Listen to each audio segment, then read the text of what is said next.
So good afternoon, everyone. We'll start in 2 minutes.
The state recognizes the vital role of information and communications technology in nation building and its inherent obligation to ensure that personal information in information and communication systems in the government and in the private sector are secured and protected. With this in mind, the Department of Information and Communications Technology, in partnership with recognizes the vital role of information and communications technology in nation building and its inherent obligation to ensure that Sorry for the technical lapse. With this provision in mind, the DICT, or the Department of Information and Communication Technology, Luzon Cluster 2, and the Department of Education, Calabarzon, prepared this webinar entitled Data Privacy Act and Philippine National Public Key Infrastructure Awareness Webinar. So, your facilitator for today is yours truly, Attorney Jocelyn B. Buklig, the Regional Legal Officer of DepEd, Calabarzon. Before we start, let us first determine what are our objectives in this webinar.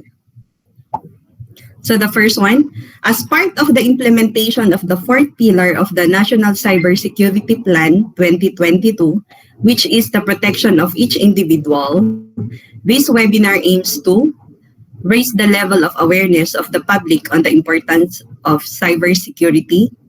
Number 2, help educate, empower, and protect the individuals in cyberspace. And number 3, strengthen the awareness of participants to data privacy. So before we proceed with the program proper, may we remind you of some guidelines and reminders. This webinar is recorded for documentation purposes and will be posted on YouTube. It is actually live streaming right now in the Luzon Cybersec Luzon Cluster 2 YouTube channel. So turn off your microphone and camera. Do not share your screen or do any annotations. 4, observe proper decorum and etiquette. 5, use the chat box or question and answer form when you have a question. The chat box that we are referring is the chat box in this Google Meet. And the question and answer form can be viewed via the link provided. The link is also provided in the chat box of this Google Meet. Next, certificates will be provided to those who have attended the full duration of the webinar, answered the post-evaluation form, passed the quiz with at least 70% points. So the post-evaluation form and the quiz are merged into one, and you can access it through the link provided after. Input valid and active email address when filling out the post-evaluation form, and the cutoff time is tomorrow at 4:00 p.m. And then lastly, you can again view or watch this webinar through the cybersecurity YouTube channel. The link is also provided. This one. So let me introduce the partner agencies in this webinar. So we have the Department of Information and Communications Technology. The Department of Information and Communications Technology shall be the primary policy, planning, coordinating, implementing, and administrative entity of the executive branch of the government that will plan, develop, and promote the National ICT Development Agenda. Among the notable projects of the DICT are 1. Free Wi-Fi for all. Number 2. The National Cybersecurity Plan 2022 and the Philippine National Public Key Infrastructure.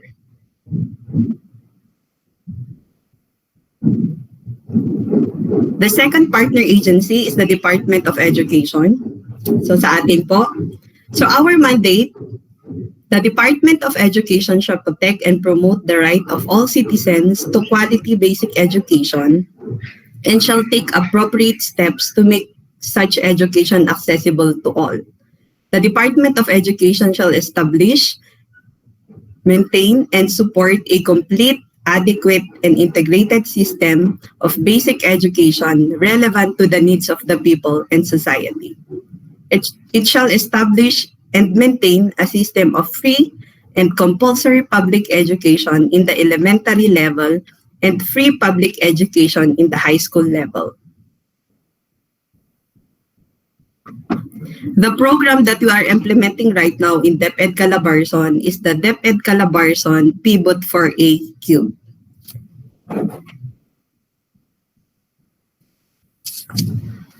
To welcome us in this seminar, we have si Ma'am Ruth, ready na ba? So to welcome us in this seminar, we have the Assistant Regional Director of DepEd Calabarzon, Dr. Ruth L. Fuentes. Thank you very much, Attorney Ellen. Good afternoon, Luzon, the beautiful people from the whole of Luzon. I just learned na Luzon-wide pala ito. I thought I would be addressing Calabarzon people. But anyway, thank you all, especially to those who just joined in. We live in a democracy, and I think safeguarding the rights of everyone, especially in terms of the right to information, is everyone's concern. Especially now that we are into new normal, this is very this activity is very appropriate and timely because the only means of transferring learning, the only means also of connecting to people from all walks of life is through social media, through other platform involving the use of technology. But in using such or in availing such, we should not negate, or we should not we should also consider the rights of everyone, most especially the learners. Under the new modality, the parents, the teachers, and all in the educational sectors must be vigilant in safeguarding the rights of our learners, no? Kasi I spoke with a group of principals earlier, and I think one observation in the online class is there are parents who fail to monitor how their kids or how their learners are using their gadgets. So anyone can access to all sites now, but the more reason that the adults like us should be careful. We should be vigilant in really looking after our children. As I have mentioned, we have the right to information, but we have to ensure that our privacy is not compromised. No, let's use it in to let's use it to our advantage, but at the same time, let's ensure also that we are safeguarding the privacy of each one, no, na wala tayong bina-violate talaga na rights ng bawat isa. So I hope this activity will somehow strengthen the Data Privacy Act and other concerns regarding the use of technology. Thank you for allowing our region to host this activity. To our partner agencies, maraming salamat. I hope we all learn from this, and we will emerge full of knowledge, skills, and better attitudes towards all these things. So maraming salamat and good afternoon.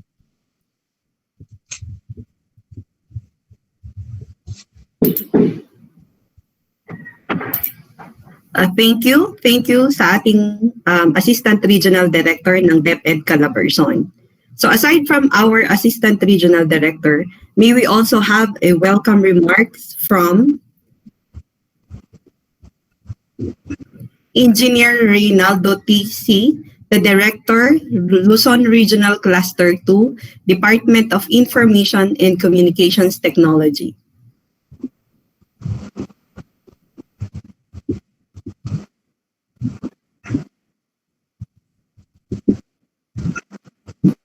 Good afternoon, everyone. Natutuwa kami makita na binibigyan ng malaking kahalagahan ang Data Privacy Act at ang Philippine National Public Key Infrastructure. Dahil sa nangyaring pandemic, nabigyan ng emphasize sa paggamit natin ng ICT. Nabigyan ng importansya ang ICT at Internet. Napabilis din ang ating pag-adapt sa mga technology. Halos natin ginagawa ay may kahalong ICT. Mula umaga hanggang gabi, kundi tayo na computer, naka-cellphone tayo. Dahil dito, mas namakay natin exposure sa data. At kakaibat ng ating paghawak ng malaki ang data, ay kakaibat din ito ang tamang pangalaga ng mga datos. Sabi nga sa isang pelikula, with great power comes great responsibility. That's why, ang datos na hawak natin ay ating responsibilidad. Kaya kailangan natin pangalagaan. Dahil ang mga datos ay pwede magamit sa pag-breach ng privacy o kasarilan ng ating mamamayan na pwede rin magamit sa identity theft. Hindi lamang pangalaga ng data ang dapat natin bigyan ng pansin, kundi pati ang pag-process ng ating data. Kailangan siguraduhin natin ng mga interesadong tao lamang ang mag-aandal at pagpaprocess ng tamang data. Dito pumapasok ang kahalagahan ng PNPKI. Dahil sa PNPKI o digital signature, ay masisiguro natin ang identity ng tao na tumatanggap at nagpaprocess ng documents. Kung kaya natutuwa kami at binigyan ng halaga ang webinar na ito upang may palaganap natin kahalagahan ng Data Privacy Act at National Public Key Infrastructure para sa tamang pag-identify ng mga otorisadong personnel. Maraming salamat sa aming partners sa pag-imbita sa DICT.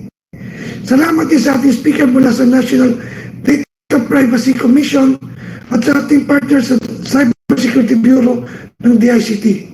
At higit sa lahat, salamat sa inyong pag-attend sa aming webinar on Data Privacy Act at PNPKI. Muli, isang mapagpalang hapon po sa ating lahat.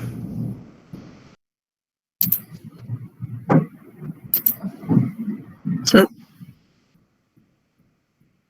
thank you, Engineer C, the Director for Luzon Regional Cluster 2 of the DICT. Okay, so for our first topic, Data Privacy Act of 2012 are set of guidelines to enforce the protection of personal information and sensitive personal information from unlawful and illegal processing of information. To give us further information on the matter, we have Mr. Leo Martinez, Information Technology Officer 2 of the National Privacy Commission. Mr. Martinez is a former professor at National University, a certified ISO internal auditor, a certified accreditor at Philippine Association of Colleges and Universities Commission on Accreditation, and a certified lead auditor for information security management systems. He has served as resource speaker on data privacy for various public and private agencies, such as Department of Education, Commission on Higher Education, Department of Health, Department of Information and Communications Technology, Department of Interior and Local Government, Philippine National Police, and the Civil Service, among others. He is currently connected with the National Privacy Commission's Compliance and Monitoring Division as Information Technology Officer 2, and is likewise the Assistant Project Head of the Field DPO Development Program, who manages the DPO ACE Training and Certification Program. Mr. Cleo Martinez? Good afternoon, sir. Hi, good afternoon, DepEd. Ayan, magandang hapon po sa inyong lahat. Okay, salamat po sa introduction, Miss Jocelyn. Am I loud and clear? Yes, sir. You are loud and clear, sir.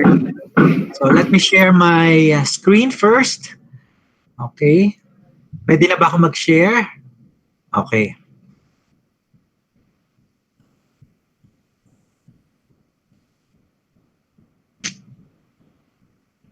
Yun.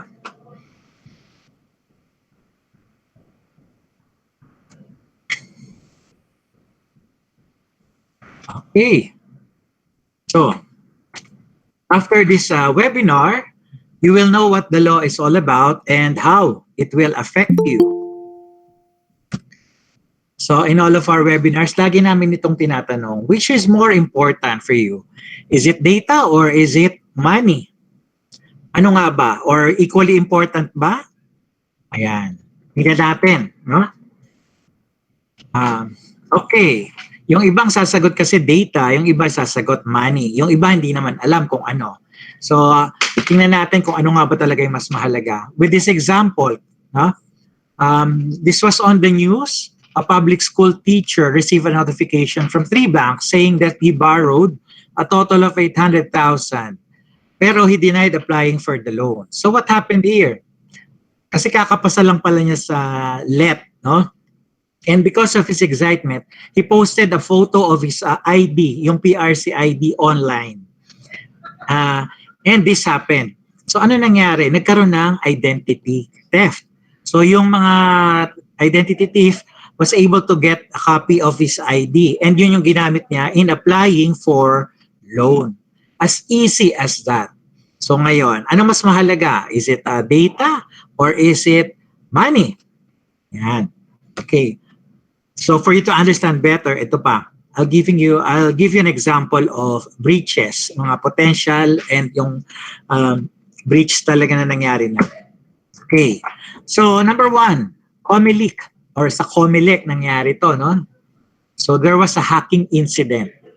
And the hackers were able to hack, no, yung database. So nagkaroon sila ng copy ng database ng mga voters. And right now, who has a copy of this database? It was uploaded online. So iba-iba yung nakakuha ng ng copy, no? Maybe this is one of the reasons why we are receiving, no, unsolicited text, unsolicited email, or even calls. Kasi nga, iba-iba yung nakakuha nung yung database, no? So, maswerte pa tayo kung ganun lang nangyari sa atin, ano? Nakaka-receive ng text, email. What if the same thing happened to us dun sa teacher na ginamit yung personal data in applying for loan? Yun, di ba? So, napaka-importante ng ating data, no? Next. So, ito naman, nagkaroon ng breach because of a logbook. So, there was a recruitment agency. So, gumagamit siya ng logbook. Yung logbook, di ba, may mga, parang notebook na may mga line. So, kinukuha kasi nila yung personal, yung name at saka yung cellphone number. And, mayroong isang person who was able to take a picture of the logbook. Nakita niya. So maraming nakalista doon.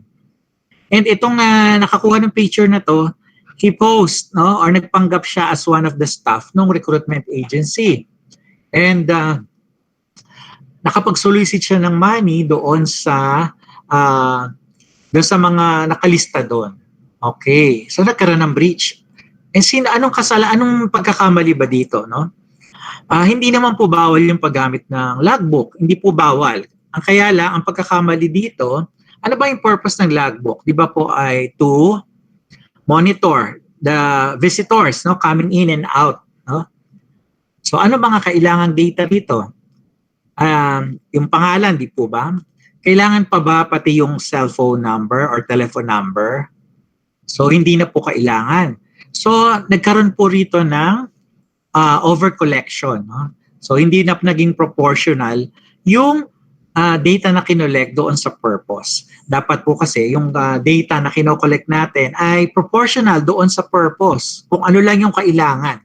So collect only what is needed for the purpose. So ito nangyari dahil kinolect pati yung telephone, nakuha tuloy ng iba. Ayan. Okay? So what's the remedy for this? So the remedy for this, yun na nga. So bawasan nyo yung kinokollect yung information, collect only what is needed. And yung iba naman, gumawa sila ng ibang way, no, or method. Individual visitor slip ang ginagawa nila para hindi makita ng iba yung mga nakasulat na. Yung iba naman pwede, so kailangan kasi secured yung mga nakasulat na. Yung iba, tinatapan nila, no? They cover kung ano man yung mga nakasulat na. So yun po. No? Again, hindi po bawal yung paggamit ng logbook, no? So kailangan lang ay collect only what is needed for the purpose, kung ano lang yung kailangan, and dapat secured. Katulad na lang ng mga contact tracing, di ba? Yung mga contact tracing. Siyempre, pinapasulat nila, di ba? Yung mga data subjects, kung sino man, halimbawa, may isang establishmento, pumasok doon, nagsusulat ng pangalan, kinukuha din yung number dito. So, dapat po, protektado kung ano man yung mga nakasulat doon. Hindi basta-basta nakikita ng kung ano-ano, no? No, kung sino-sino. Okay, so ito naman, list of top student passers. Okay, may nagreklamong student, nireklamo niya yung school because di ba yung mga school nagpapagawa ng tarpaulin? Yan, yung mga banner or streamer na malalaki. And then, nandun yung picture at saka yung pangalan ng mga top-notcher. So, nagreklamo hulaan nyo kung sino, yung top 2. Bakit kaya nagreklamo? Top 2 nga. Okay, so bakit? Nagreklamo siya dahil hindi naman lahat ng tao, no, ay gusto pating na pa-publish or na yung mukha nila na expose publicly. And ito po ay pinabli or pinablish or pinost without his consent, no? Meron po kasing mga proseso, no? Katulad ito, proseso ito no, yung pagpo-post na kailangan hingin ng paalam, no? Kailangan hingin ng paalam doon sa may-ari ng personal data. So ang personal data po doon ay yung picture niya at saka yung kanyang pangalan. Yan. So nagreklamo siya dahil walang consent, hindi siya hininga ng paalam. Yon. At saka nakakosa kanya ito ng kumbaga merong negative, no, or consequence dun sa pangyayaring yon sa pagpo-post. Yon. Okay, so next time, lalo na sa mga school, no, sa school kadalasan nagpapagawa ng ganyan. Ang remedy for this ay kunin na po yung consent ng mga student. Ano yung hihingan nyo ng consent? Doon pa lang sa admission stage, no? Katulad niyan, humihingi ng paalam na maaring i-post yung kanyang picture at saka yung kanyang pangalan pagka siya ay kasama sa top-notcher. Yan, ganon, no? Or iba pa, lahat pa ng ibang hinga na kailangan nga na paalam. Number 4, another example, ito naman happened to hospital. So mayroong concerned employee of the hospital ay nag-report sa NPC.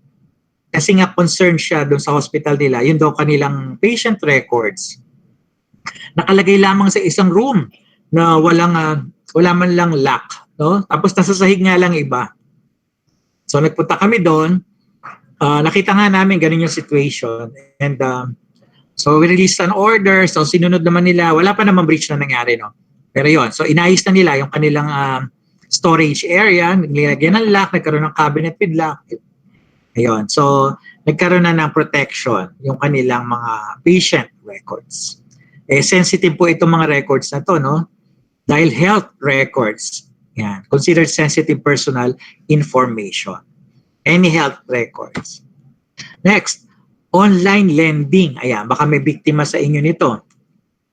So, nagkaroon ng mga complaint, no? Dumami bigla tungkol dito sa online lending. Ano ba yung nangyayari dito?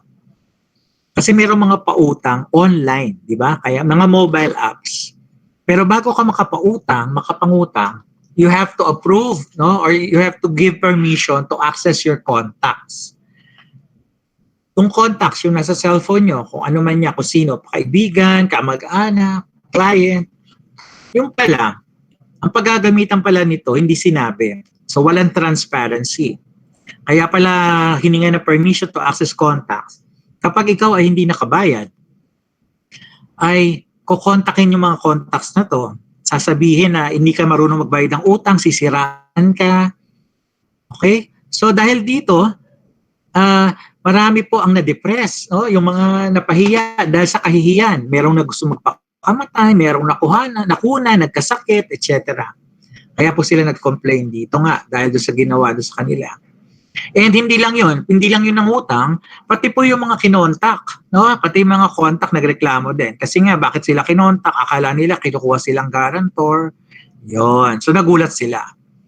So dapat po kasi sa pagpoproseso, katulad nito, no? Pag-process ng personal data, meron pong transparency. Alam kung para saan gagamitin, yung purpose kung saan. Okay? Next, raffle.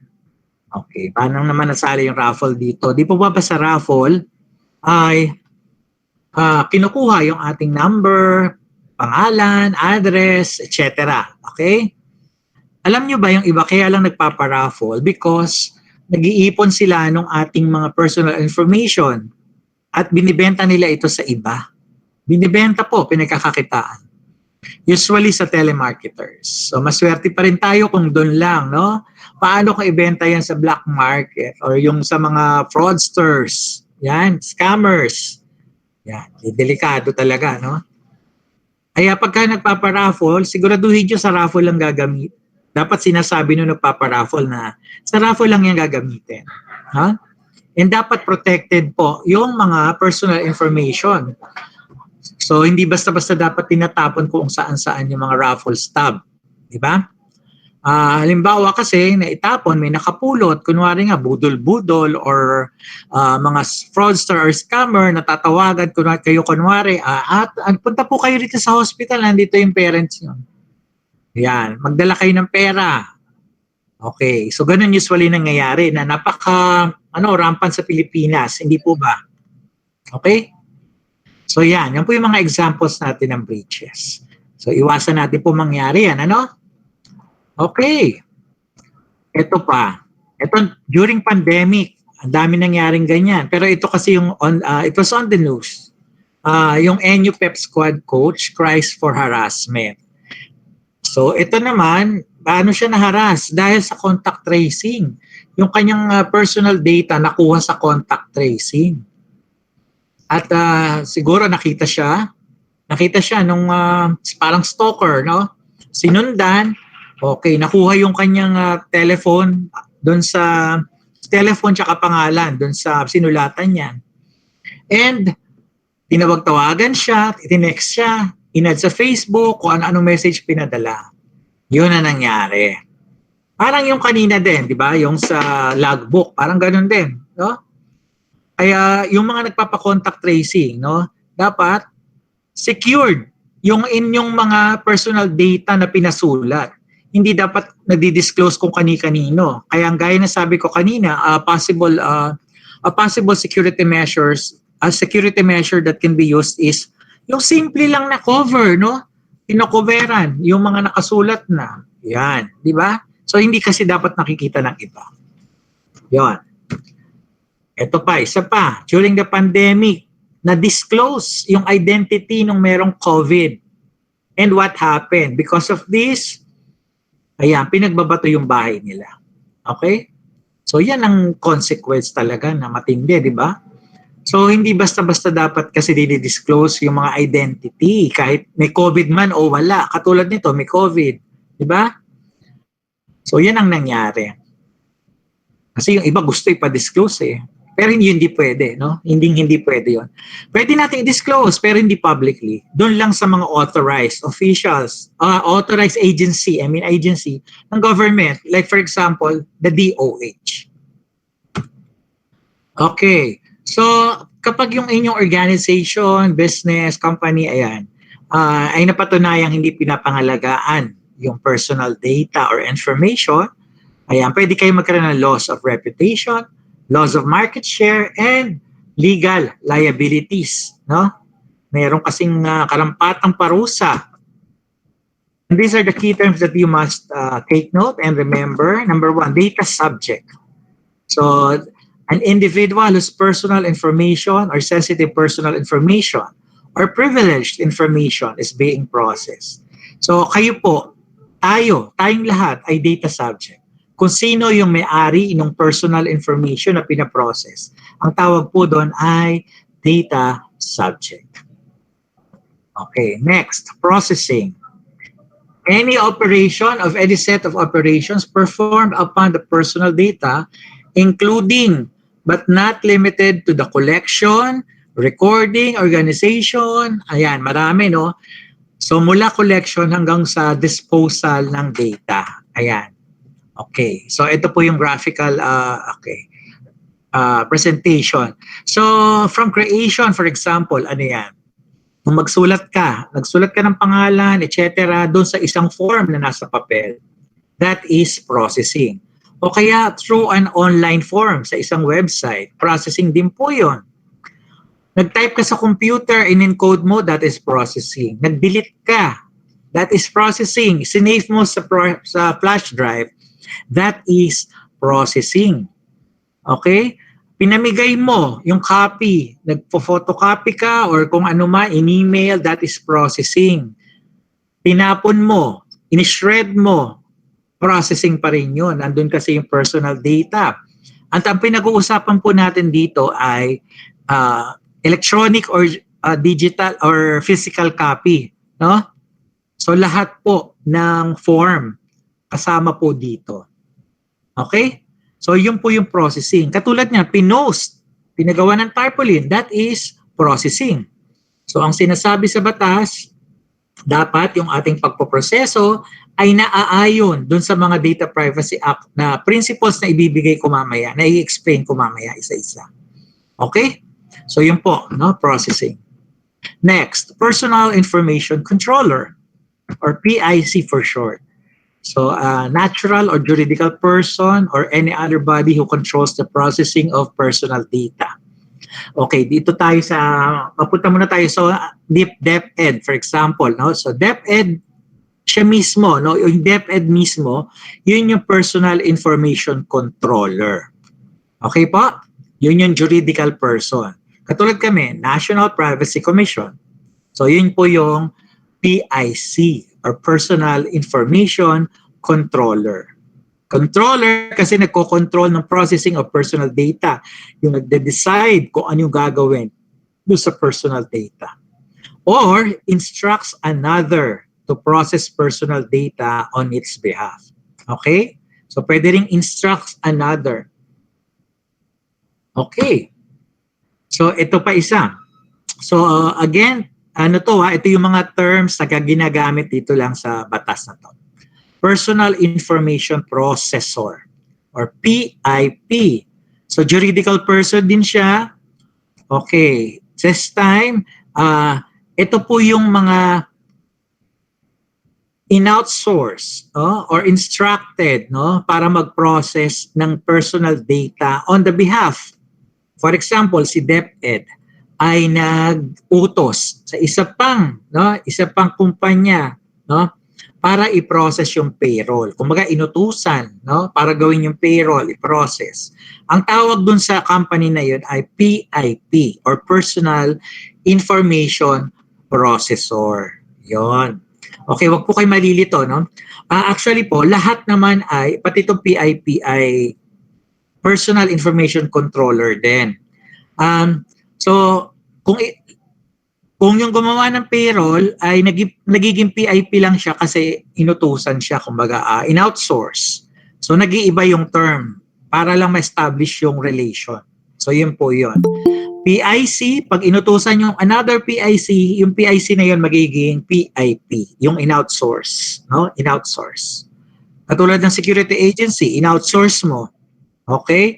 So pwede yung PIP. Huh? Pero technically, lahat ay PIC. Okay?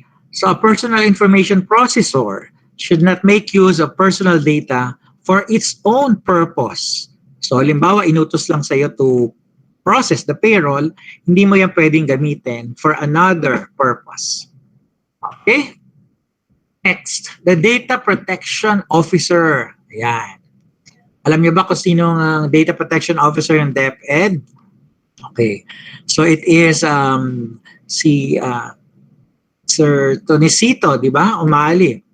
Okay. So ano yung data protection officer? So ayon sa batas magtalaga, no? Lahat ng mga organization, agency, public man o private na magtalaga ng isang individual who will be accountable for ensuring the compliance of the organization to the DPA. Okay? Siya yung magiging champion or siya yung magli-lead or mag-initiate para maging compliant yung organization dun sa DPA. So mamaya explain ko pa ulit further kung ano yung DPO or Data Protection Officer. Okay? So yun po yung mga role, no? Yung data subject, tayong lahat, personal information controller, and personal information processor. Okay, now let's go to the classification of personal data. So meron tayong tinatawag na personal information. No? Okay, so it is any information from which the identity of the individual is apparent.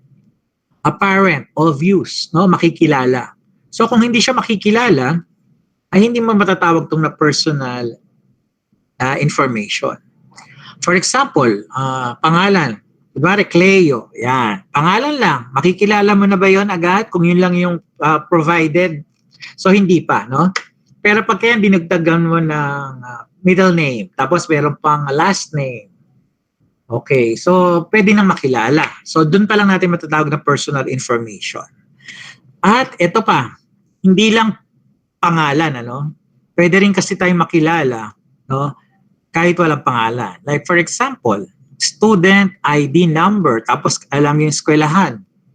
Okay, so that will eventually lead to the identity of the individual, and that can also be considered personal information. Di ba? Okay, pwede tayong makilala. So iba't ibang number. Pwede rin, alam ba, account number. Yan, no? Okay? So another, it can also be any information when put together with other information can reasonably and directly directly identify an individual. So pwede rin po yun. Dalawang information pag pinaghalo ay pwede nang makilala. For example, address and birthday. Yan. Kahit walang pangalan, pwede rin pong mag-lead yun doon sa identity ng individual. Kunwari, may database, may hinahanap kang tao, pero alam mo yung pangalan, ay yung ano lang, yung address and birthday. So pagka nag-query ka doon, okay, syempre lalabas kung saan nakalink na pangalan yon. So, yon.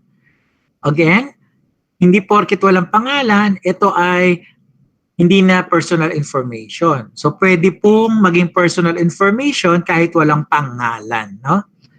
Basta magli-lead doon sa identity, no, ng individual. Personal information na po yan. Okay, next. Sensitive personal information. Now, nandun po sa ating batas, specifically nakalist lahat ng sensitive personal information. Kung ano yung nakikita nyo ngayon sa screen, yan po yung ating sensitive personal information. Individual's race, ethnic origin, marital status, age, color, religious, philosophical, political affiliation. Okay. So ano mapapansin nyo pag alam nyo yung mga information na ganyan? So pwedeng ma-put at harm, no? Or ma-at risk yung data subject pagka alam mo yung mga yan. Katulad ng discrimination, di ba? Pwede magkaroon ng discrimination kapag alam mo yung race, di ba? Age, color, religious. Okay. Next, individual's health. So yung patient records, mga diagnostic result, yan. Education. Education, ang dami. Student records, di ba? Yung mga diploma, transcript. So yan po ay education. So sensitive po yan, no? Genetic or sexual life, or to any proceeding for any offense committed or alleged to have been committed by the individual. Kasama po yan sa sensitive. And ito pa, government-issued personal numbers, SSS, GSIS, PhilHealth, Pag-ibig, etc. Lahat po yan ay sensitive. Okay? Again, kung ano lang po yung nakalista rito, yan lang po yung sensitive. Okay? So pag wala dito, personal information lang siya, hindi sensitive. And why do we have to distinguish sensitive from non-sensitive? Okay, ganito lang yan. Kapag sensitive personal information ang involved sa isang case, no? Mas mataas po kasi ang penalty kapag sensitive personal information. Okay? So yun lang po yun. Next is data breach. Refers to a breach of security leading to the accidental, unlawful destruction, loss, alteration, unauthorized disclosure. Yan. So lahat po yan. So para mas malinaw, meron tayong 3 types of breaches. Number 1, availability breach, resulting from loss, accidental or unlawful destruction of personal data. Okay, availability, for example, there's a flood or fire. Nasira ngayon yung mga records or may personal data, no, or information, and walang backup. So, hindi na available, no? Kaya yan, ang tatawag doon ay availability breach. Kaya napaka-importante nung backup. No? Napaka-important. Yun yung security measure to prevent yung availability breach. Next, integrity breach, resulting from alteration of personal data. So, dapat hindi basta-basta na edit or na alter yung mga personal data. Katulad niya, student grades, di ba? Hindi pwedeng basta nababago yan. Kunwari, nasa system nyo na, di ba? So, hindi pwedeng basta-basta nababago. Kunwari, babaguhin mo yung bagsak, pumasa, ganyan. Okay? Unless merong merong talagang nagkamali, tas ni-request, ipabago. Yun, iba yun, no? Pero iba rin yung lalo na yung unauthorized na merong magbabago. Okay? So, we must always protect the integrity of the personal data. Kasi pwede magkaroon ng integrity breach. Another is confidentiality breach, resulting from unauthorized disclosure of or access to personal data.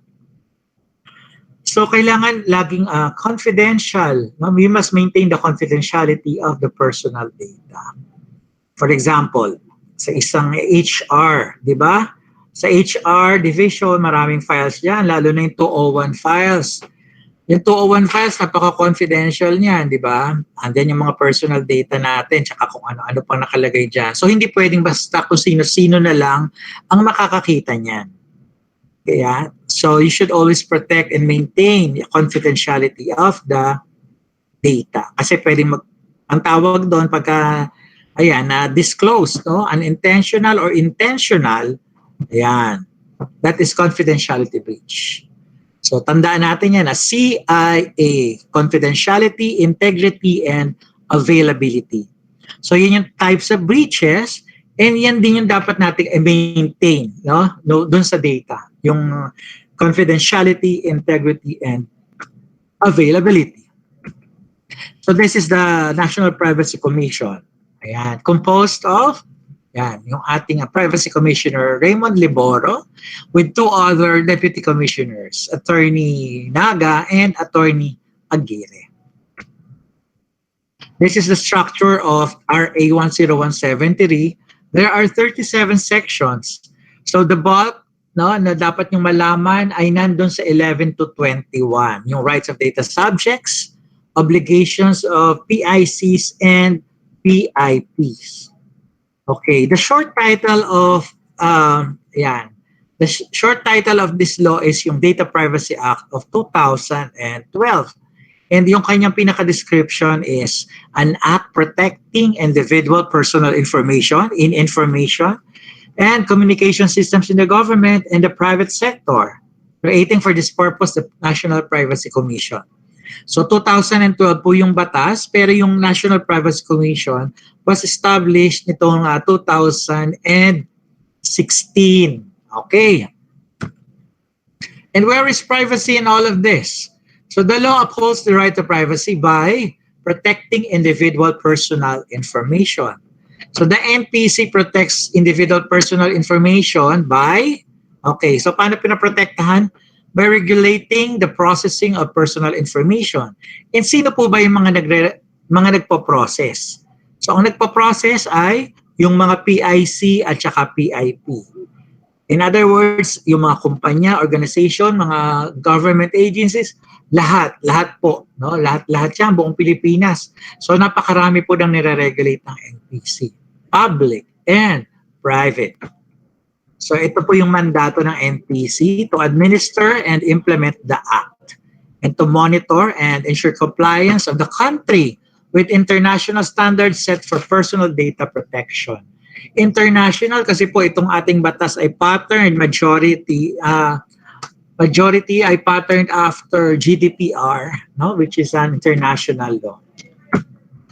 And these are the functions of NPC: rule making, advisory, public education, compliance and monitoring, complaints and investigation, and enforcement. Okay. Now, this is the scope. So, it applies to processing of all types of personal information in the country and even abroad, subject to certain qualifications. Now, the PICs may also invoke the principle of privileged communication. So, ano ibig sabihin nito? So, meron po kasi tayong tinatawag na privileged information. So, ito po yung information taken out of the context between for example, husband and wife, between a lawyer and a client, between doctor and patient. Yun, may example po yun. Bakit kailangan sabihin ito? Kasi po, yung privileged information, same ang treatment with sensitive personal information.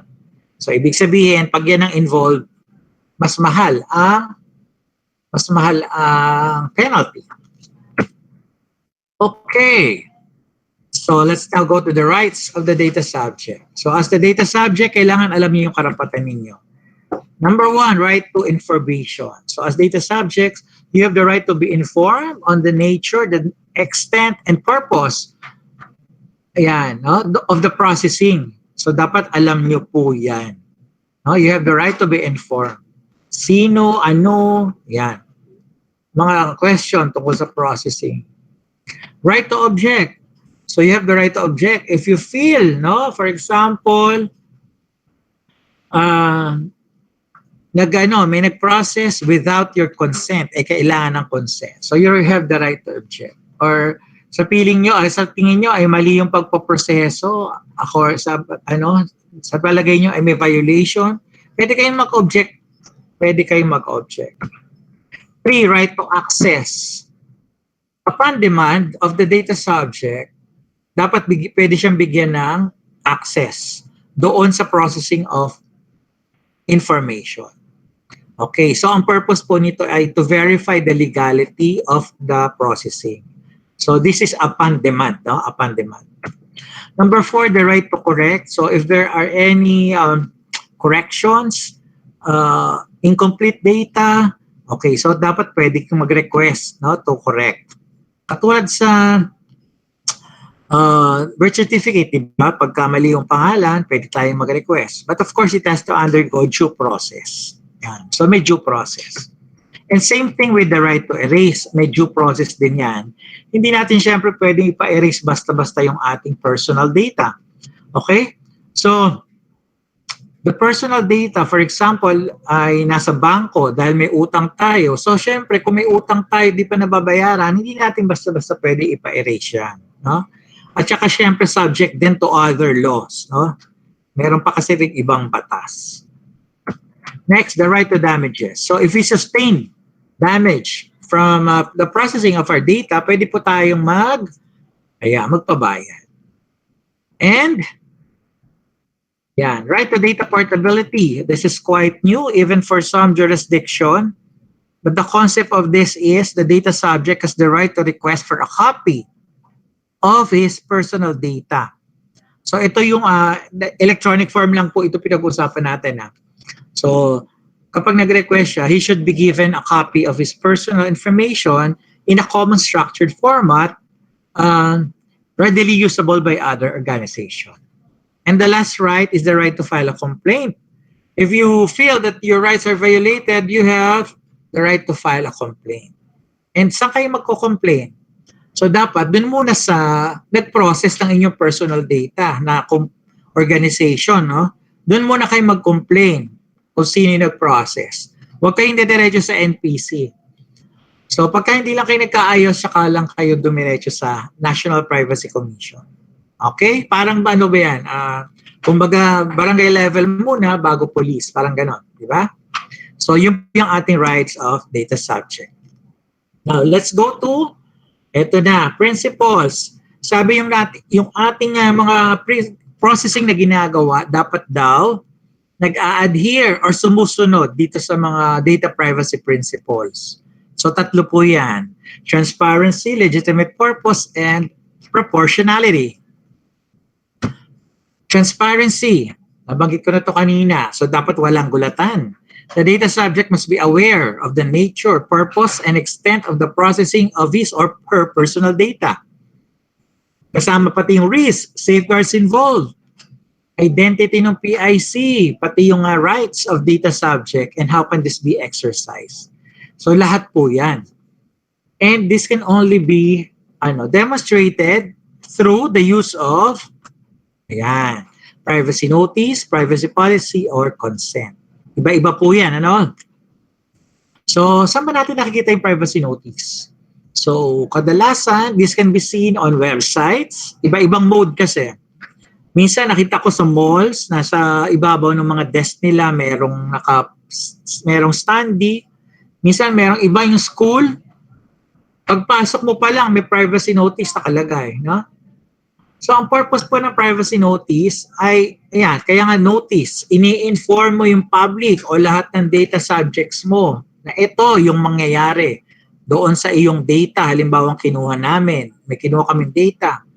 Ano yung purpose, etc. General statements lang naman ito. So, this is for the public to know, kaya nga notice. So, same, ito na mga public privacy policy, actually, halos napapag-interchange kasi, no? Privacy notice kasi intended talaga yan for external. Kaya data subjects, no? External. Para makita nila. Yung privacy policy naman, this is intended ideally for internal, sa mga personnel. Pero dahil iba-iba nga yung gamit, so pwede na rin, no? Nagkaka-interchange. Kasi iba-iba rin yung tawag. Minsan privacy statement, terms of privacy, yan. Pero ang pagkakaiba talaga, so yung privacy notice and policy para sa lahat, kung makapamaramihan, hindi katulad ng consent. Okay, doon na tayo sa consent. Same ang purpose niyan para mapakita yung transparency. Pero yung consent po ay hinihingi individually. And kailangan merong evidence, no? Okay. So hinihingi natin ng paalam kung ano yung hihinga nating process ng paalam. And it must be freely given. Hindi pinilit. It must be specific. Nakasulat doon kung ano yung hihingan mo ng paalam, ng consent.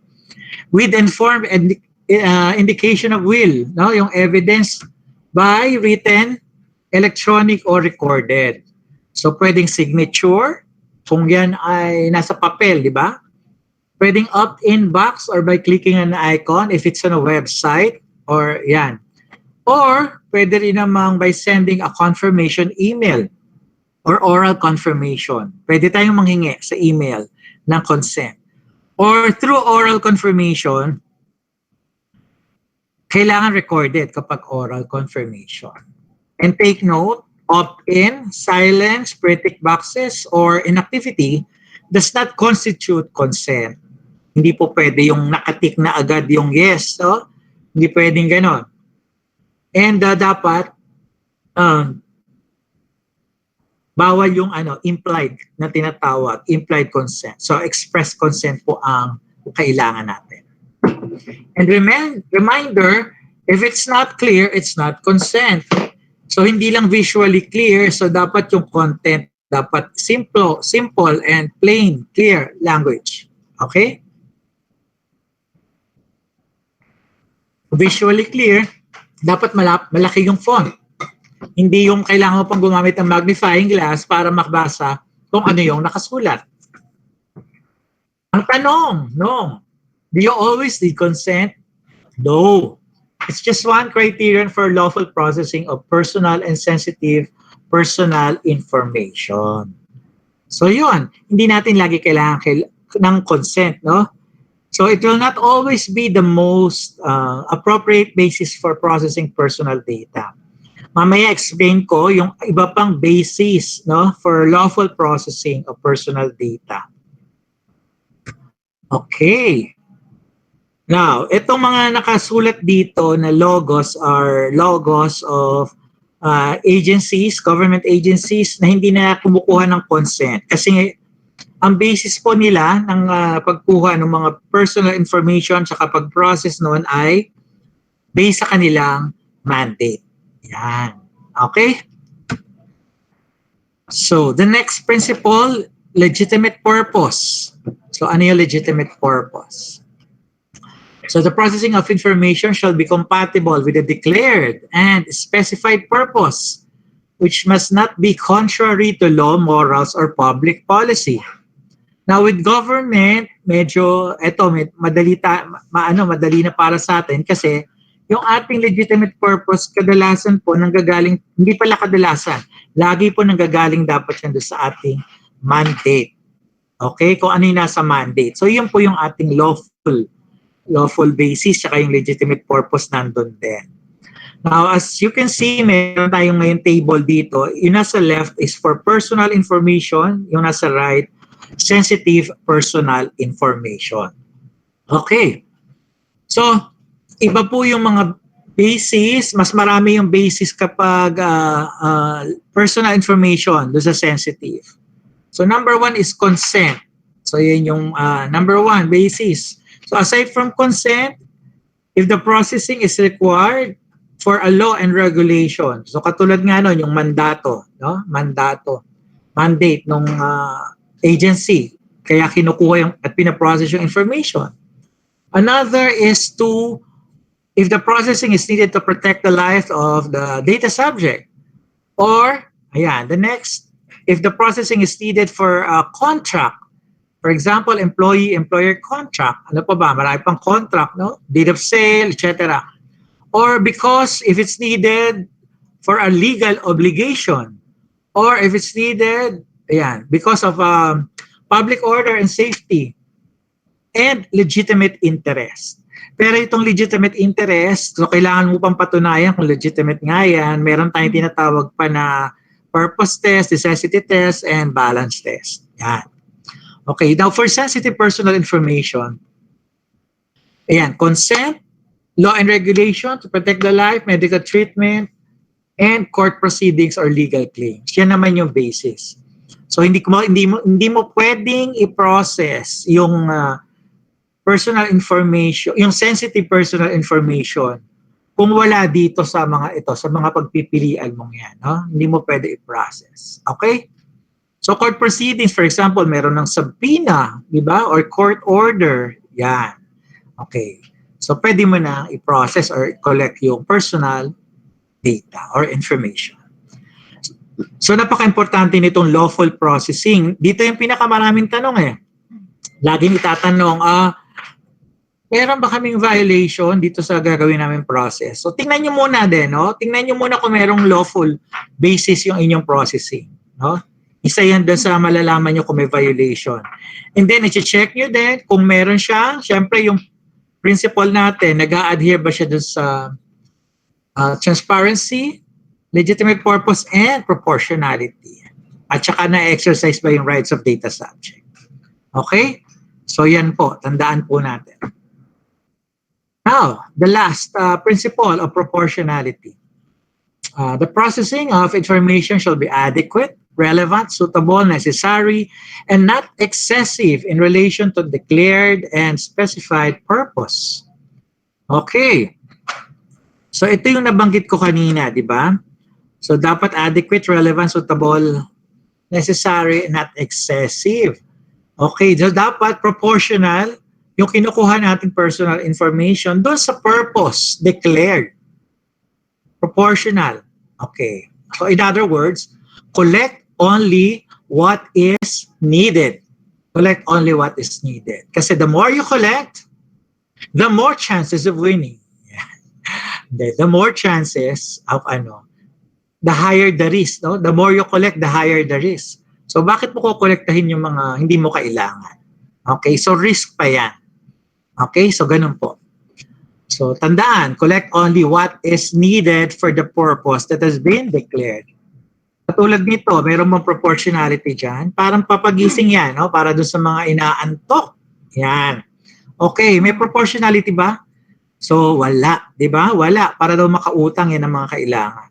So definitely, walang proportionality. Okay, so these are the obligations of a personal information controller. Okay, so sino yung personal information controller? Kunwari si DepEd. No, DepEd. So DepEd should collect personal information for specified and legitimate purpose determined and declared before or as soon as reasonably practicable after collection. So nabanggit naman na natin kanina yan. No? So hindi ka basta-basta pwede mag-collect at mag-process kung wala kang legitimate purpose na specific. Next, DepEd should process personal information fairly and lawfully in accordance with the rights of the data subject. Oh, malinaw naman yon, di ba? DepEd should process accurate, relevant, and up-to-date personal information. So make sure yung mga pinaprocess nyo ay ganyan. May accuracy, tapos relevant, and up-to-date.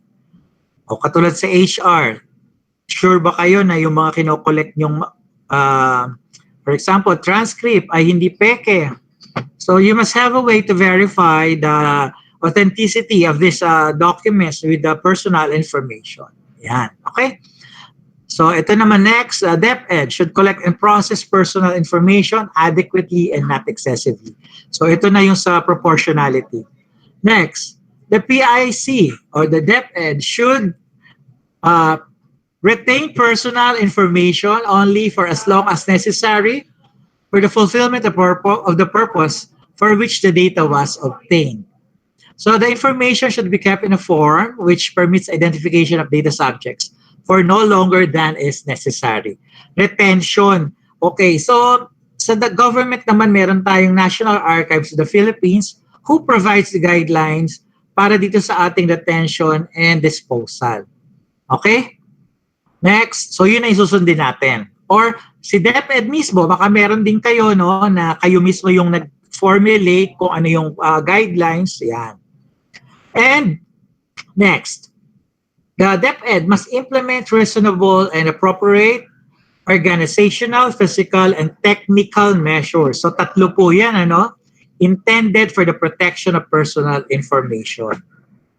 So OPT, organizational, physical, and technical, to maintain the confidentiality, integrity, and availability. Okay, so protection din ba against mga accidental, unlawful, fraudulent, natural, and human dangers. So lahat po ng risk, no? So pinoprotection na natin.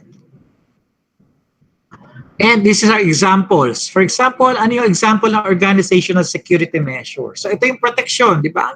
Governance, risk assessment, PMP, policy. So itong mga policies na to, these are examples of organizational security measure. Yung pag-appoint ng DPO, yun ay organizational. Yung pag-conduct ng privacy impact assessment, yan. Next, physical. So this refers to perimeter, workstation, storage areas, office design. So yung lock ng cabinet, that is a physical security measure. Yung CCTV, yung mga ano pa, yan, storage device. Okay, so ano yung protection mo dyan binibigay dyan sa mga storage device? Another is technical. Ito, marami to, IT, no? Refers to IT, ICT infrastructure, network, computer system. So, ang example po nito, encryption. Yan. By the way, meron tayong specific provisions for government na kailangan meron tayong encryption at kailangan ang minimum standard for encryption is AES 256. AES 256. Yan. At meron din tayo sinasabing recommendation for government to adopt the ISO 27001, 27002 controls framework. Okay, mas madali po 'yun, no? Kasi mamimili ka na lang kung ano yung gagamit mong security measure. Nakalist na po lahat doon kung ano yung mga iba't ibang security controls. Mamimili na lang kayo. Okay, so tandaan po natin 'yan. So dapat laging secure, dapat yung protection or controls na gagamitin para sa ating mga personal data. Okay, and now ito yung penalties. So punishable acts, access due to negligence. Yung nasa gitna, nakita nyo merong 1 year to 3 years, 3 years to 6 years. Yung mas matagal, ito po yung sinasabi ko pagka sensitive personal information na involved. Okay? So hindi ko na po na-explain isa-isa. No? So access due to negligence, unauthorized processing, unauthorized purpose, improper disposal. Yeah. And by the way, I'll be giving a copy of this presentation para meron naman kayong reference. And nandito rin, nasa website din po namin lahat itong mga information na ito. privacy.gov.ph. Okay, meron din tayong tinatawag na 5 pillars of compliance. Okay, 5 pillars of compliance. 5 utos para maging compliant ka. Okay, number 1, commit to comply. Appoint a data protection officer.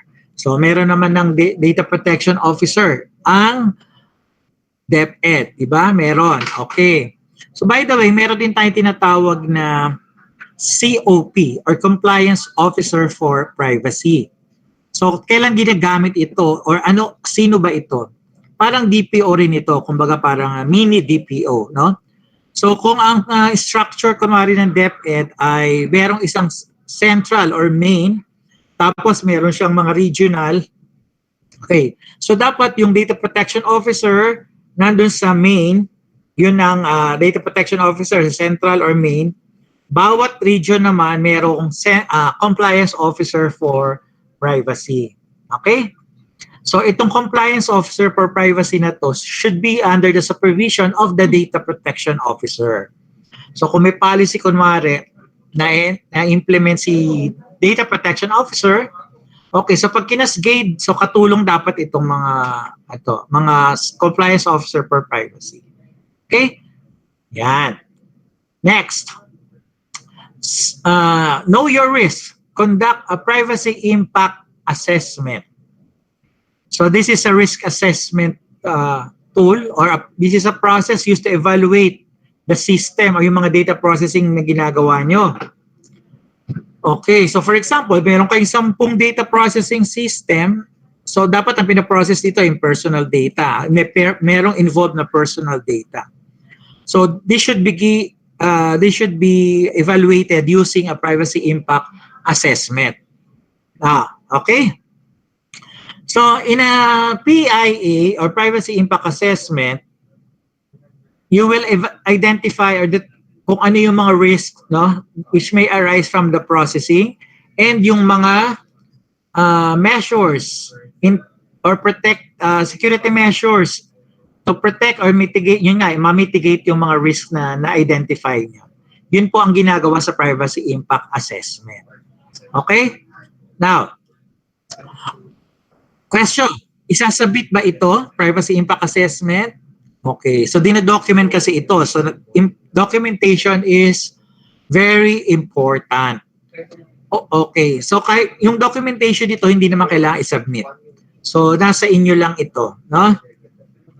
And we will look into this, halimbawa magkaroon ng compliance check or investigation or audit, yan. So tinitingnan po namin yan. Kaya kailangan readily available po siya kapag nagkaroon ng ganong mga scenario, no? Okay, next. Be accountable. Create your privacy management program and privacy manual. Okay. So, anong gagawin dito? Kaya, privacy management program, this is where all the documentation comes in. Dito lahat pinag-ipon-ipon. Andito yung inyong plans, strategies, yan. So, nandito lahat. And privacy manual, andito naman lahat ng compilation ng inyong mga policies. So same with privacy impact assessment, they should also be documented syempre, and hindi naman to kailangan i-submit. And again, it has to be readily available in case na i-require namin kayo na i-submit, no? Kapag merong investigation or compliance checks or audit. Okay? So yun po.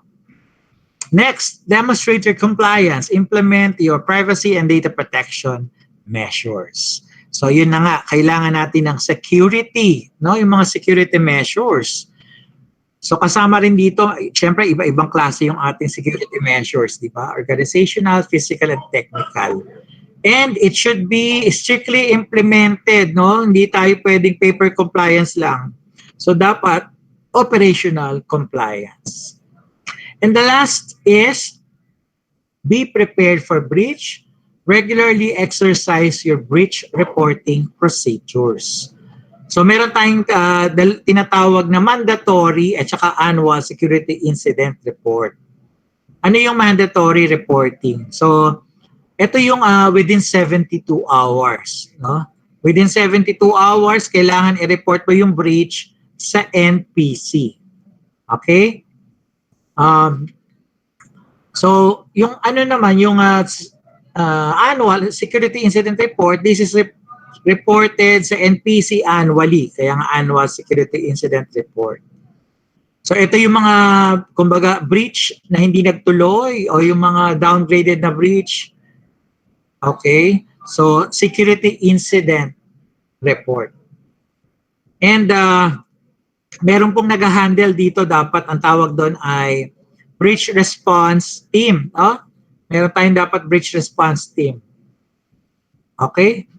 At meron ding security incident procedures na mga policies, no, tungkol dito. Okay? So dapat ready rin po tayo dyan.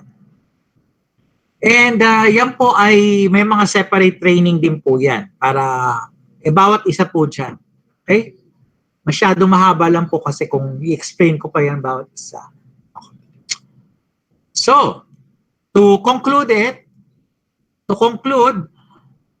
ito po yung kabuuan ng ating batas na dapat nating laging tatandaan.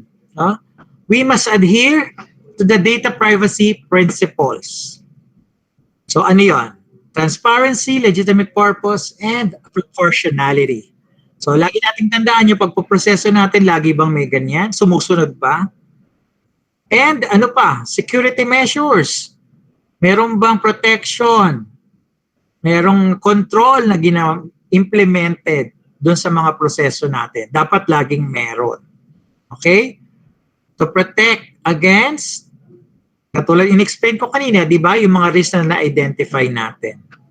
And most importantly, we must uphold the rights of data subject.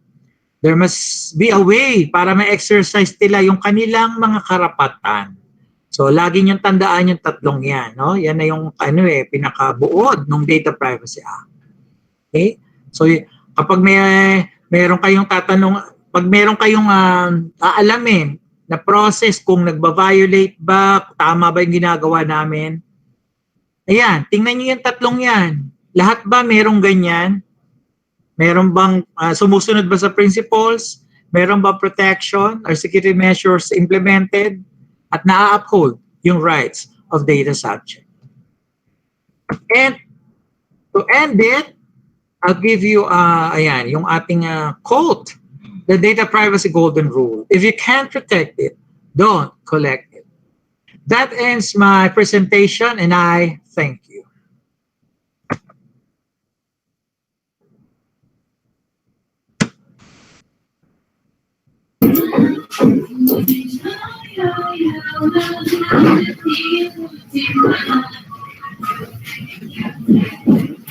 Thank you, Sir Cleo. Thank you for your wonderful and ano bang term dyan? Malalim na discussion ng ating data privacy law. So, do we have any questions? May mga tanong po ba?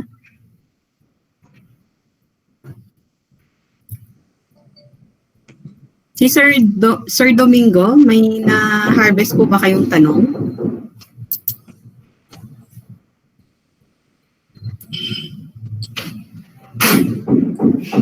Okay. So, Sir Cleo, so we have questions. Ayan, Na na-harvest.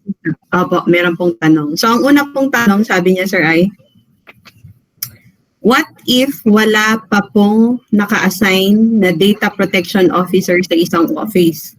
Ano po ang responsibility po ng head of agency if nagkaroon ng data breach? Okay. Okay, sir. Responsibility or accountability o siguro parehas na rin, no? Hindi pala pagkaparehas yun, pero sige, explain ko na rin po. Okay. Responsibility, by default, no, talaga po sa head of agency, no? Okay, pero syempre meron tayong investigation, no? Merong investigation. Depende po sa investigation kung sino yung magiging accountable. Okay. Like for example, I'll give you iba't ibang scenario. Okay. Scenario number 1, meron data protection officer. Pero hindi niya ginawa yung kanyang trabaho ng maigi. Hindi siya nakagawa ng policies, etc. Ayan. So, pwedeng siya yung managot. Okay, number 2, if merong data protection officer, ginawa niya lahat, merong policy, cascaded from top hanggang sa bottom, tapos meron talaga isang pasaway na personnel. So, yun pa rin, pwedeng managot pa rin yung personnel na yon. Another scenario, kunwari si data protection officer, ginawa niya yung trabaho niya lahat, tapos meron siya mga pinropose, tapos yung mga pinropose niya ay hindi inaprobahan. Kunwari, security measure, hindi inaprobahan ni nitong top management, for example, no? So, hindi niya inapprove, so hindi na-implement, at tapos nagkaroon ng breach, kunwari. Kaya nagkaroon ng breach dahil wala yung yung mga security measures na recommend. So pwedeng nga managot po yung top management doon. So ganun po. So depende po sa investigation. Okay? Okay, babasahin ko na yung kasunod na tanong. Yes, sir. Ito, sir. So, ang kasunod na tanong, sir, ay paano po ang implementation ng pagkakaroon ng data protection officer sa mga barangay? Okay. Kanina parang nabanggit ko yan, hindi, nabanggit ko pala talaga. Yung mga barangay po, kasi under po yan sa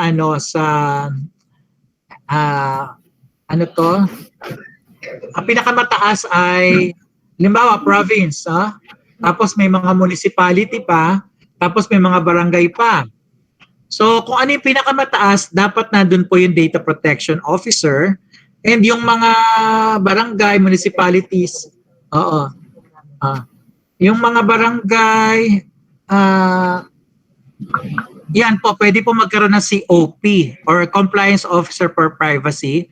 At saka depende pa rin kasi depende sa magde-decide kasi kung ano yung kumbaga depende sa kino-collect din na nako-collect na information kasi may malaking barangay, no? Merong maliit na barangay. Ayan. So, iba-iba po kasi yung ating kumbaga may threshold din no? Meron din po tayong tinatawag na threshold. So, depende po, no? So kung ano yung mapag-desisyon na halimbawa sa isang municipality, ayan, kung magkakaroon ba kayo ng compliance officer for privacy, paano nyo i-handle? Pero dapat kasi, yung sinasabi nating data protection officer, isa lang po for the purpose of communication or contact person ng NPC.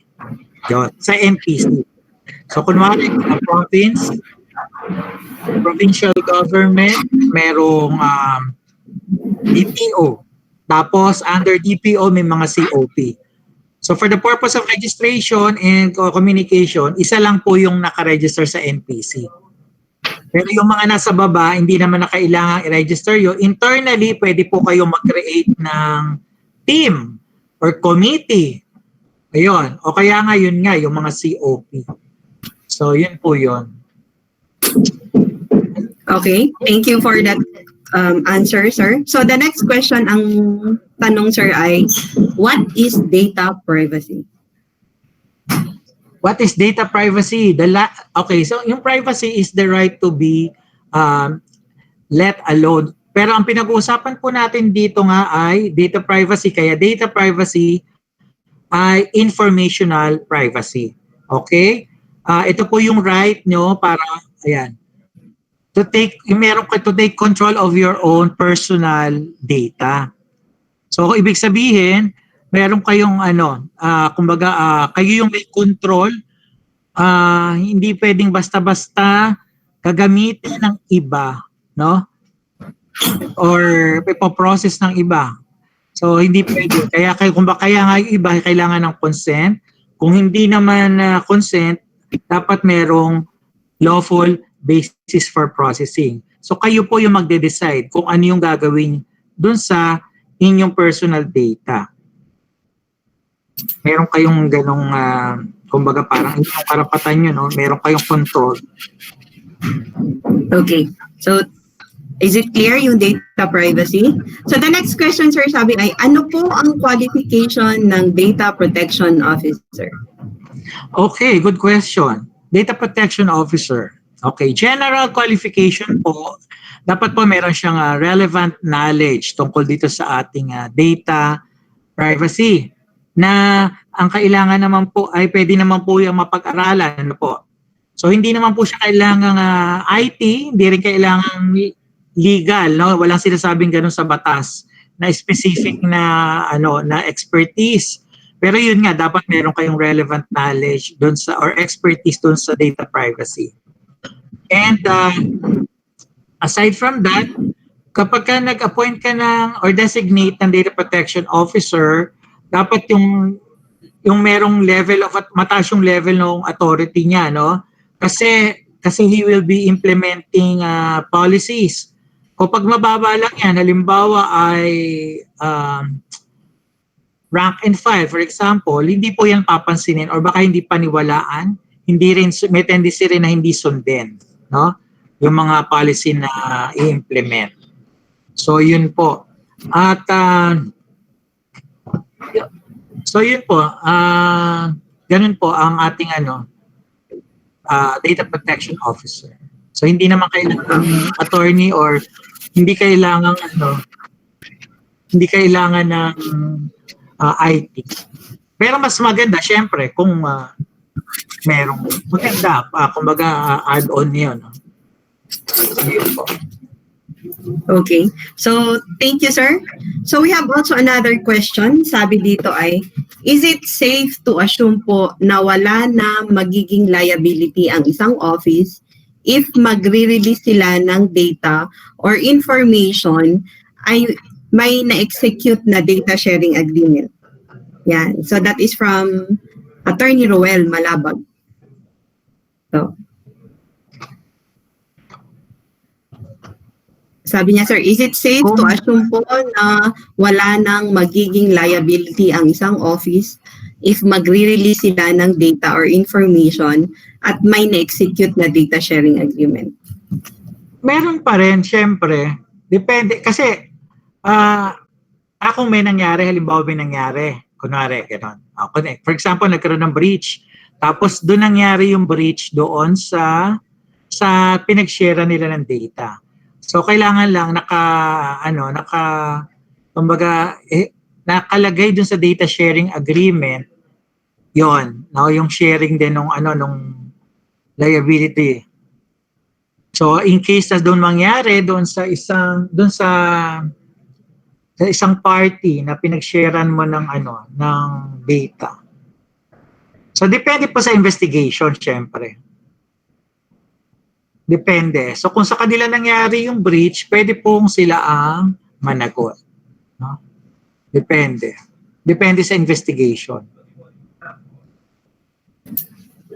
Okay, thank you for that answer, sir. So we have another question. Sabi naman dito from June Patrick Balita. Ang sabi niya ay regarding sa data privacy notice and consent for information systems. After declaring the policy, is this clause sufficient to capture user acceptance? By using this facility and all information systems embedded herein, you are indicating your understanding and acceptance of the conditions as set out above. So sabi sir, yun po bang provision na ito ay privacy notice? Sufficient? Okay. Yes, parang sufficient. Privacy notice, teka, binabasa ko lang ha. By using this facility and all information systems embedded herein, you are indicating your understanding and acceptance of the conditions as set out above. Okay, pwede naman po, pero ano na to, no? Ito na yung parang pinakadulo. So may ibig sabihin, mayroon pa itong mga nakasulat na iba pang clauses. Okay, pwede naman po as privacy notice. Okay? Pwede naman po. But then again, remember, so depende po kung ano yung pinaprocess nyo, ha? Okay. Kung itong pinaprocess nyo ay may sensitive personal information, hindi po pwedeng privacy notice, ha? Consent po ang kailangan. Ito kasi napansin ko, no, ito ay privacy notice, no. So depende po sa ipa-process ninyo. Kung ito po ay mga personal information lang at walang involved na sensitive personal information, kailangan po ay consent ang hihingin. Now, if it's personal information, hindi rin porket personal information lang ay kailangan, ay pwede na agad yan. So, dapat nandun pa rin yung lawful basis, nakalagay pa din. Bakit nyo kinokolekta itong mga information na to? Yan. So, dapat i-mention pa rin nyo dun yung lawful basis nyo for processing and collecting tong mga personal information. Okay? Pwede naman po yan, basta nakasaad po lahat yun doon sa privacy notice. Okay? Hello? Thank you, sir, for that answer. This is another question, sir. If the American government will permit it, people will be injected microchips through the COVID-19 vaccine. This is called digital certificating of people. This acts like a barcode to monitor it. What are the possible risks to people's privacy of having such microchips? So the question is from Sir Kenneth Harvey Samante. Wow, ang lalim. Well, ano lang, personal opinion, syempre kung may mga ganyan, no, na ano bang gagawin? Hindi ko kasi alam kung anong gagawin well, siguro okay. Ano bang gagawin ng microchip? Kasi wala naman nakalagay. Monitor. Mamonitor yung mga tao. At saka bakit American government? Hindi kasi sa Pilipinas lang po pinag-uusapan natin eh. Kaya hindi ko pa masasagot yan. Iba po kasi yung privacy din sa Amerika. Pero definitely mayroong privacy issue, no? Kasi kung mamomonitor ka, di alam lahat. Kasi American government po yung tinatanong nyo. Hindi na tungkol sa Pilipinas. But just in case, sir, kung sakali na that would also be adopted by the Philippine government, what would be your opinion, sir, on the act of government in um, injecting digital certificating of people? Well, katulad din ng ibang data processing system kasi kung i-apply natin yung Data Privacy Act, so dapat magkaroon din yan ng transparency, legitimate purpose, and proportionality. Kumbaga siyempre sistema yan, o sistema. Ang tawag sa sistema niya, kunwari ay microchip, ganun-ganon, embedding, ganon. Okay? So meron bang ganon? May transparency ba? Alam ba ng lahat ng tao kung ano yung mangyayari pagka na-injectan sila niyan? May proportionality ba? Ano ba yung kukolektahin information ng microchip na yan?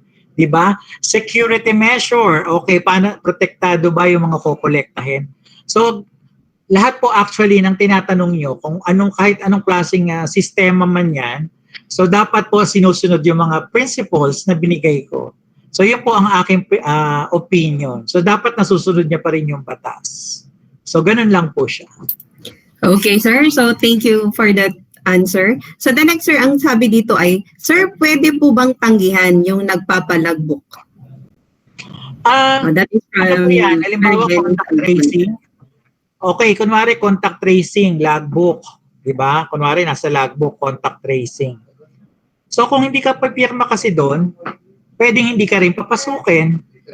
So, yun po yung legal niya. Kumbaga, yung magiging issue po doon. So, tanggihan mo pero hindi ka rin makakapasok. Kasi meron naman pong legal lawful basis yung pagkuha nila ng information kung kung logbook man yan or kung contact tracing kung saan. Pwede mong tanggihan pero hindi kayo makakapasok. Okay, sir.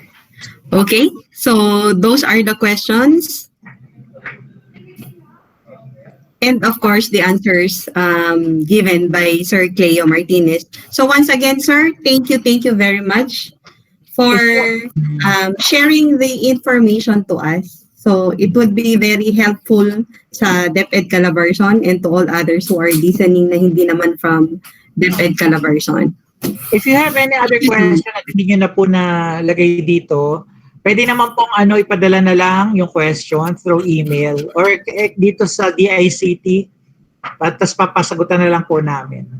Salamat po. Okay po, sir. Sir, thank you so much.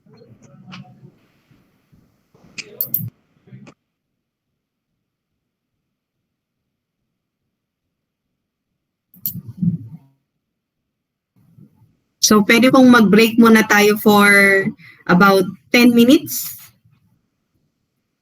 para po makapag-CR and siguro just to comfort ourselves. 10 minutes po before the next speaker. Thank you.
So for the next topic, we will be the speaker will be talking about the Philippine National Public Key Infrastructure. Public Key Infrastructure, or PKI for short, allows users of public networks like the internet to exchange private data securely. PKI is essentially a set of hardware, software policies, personnel, and procedures needed to create, manage, distribute, use, store, and revoke digital certificates. The PKI is one of the core services being offered by the Department of Information and Communications Technology that will foster trust in the government by ensuring secure and reliable online transactions. How does it goes? What are the needed hardware and software to be installed? What is the procedure? And all other relevant questions are the things that would be answered by these next speakers.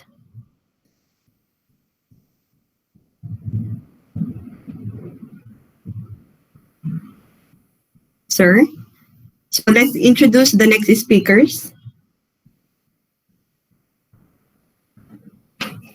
We have Engineer John John Lawrence Recto. Engineer John Lawrence Recto graduated from the University of Santo Tomas with a degree in Bachelor of Science in Electronics Engineering. He is part of the Digital Certificate Division under the Cybersecurity Bureau of the Department of Information and Communications Technology. We will also have Engineer Daryl Bolocan. Engineer Bolocan graduated from the Polytechnic University of the Philippines with a degree in Bachelor of Science in Electronics Engineering. She is part of the Digital Certificate Division under the Cybersecurity Bureau of the Department of Information and Communications Technology. The Digital Certificate Division administers the Philippine National Public Key Infrastructure program that governs the issuance of digital certificates in the country. So we have Engineer John.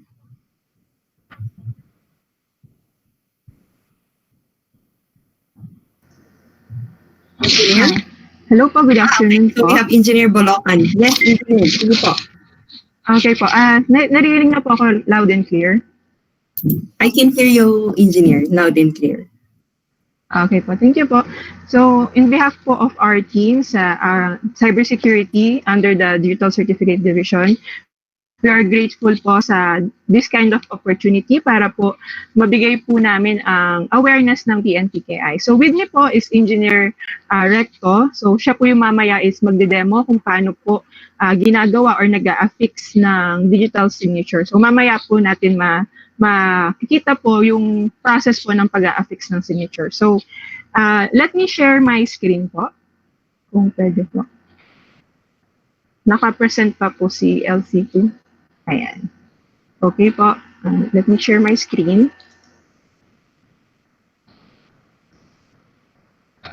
Wait lang po.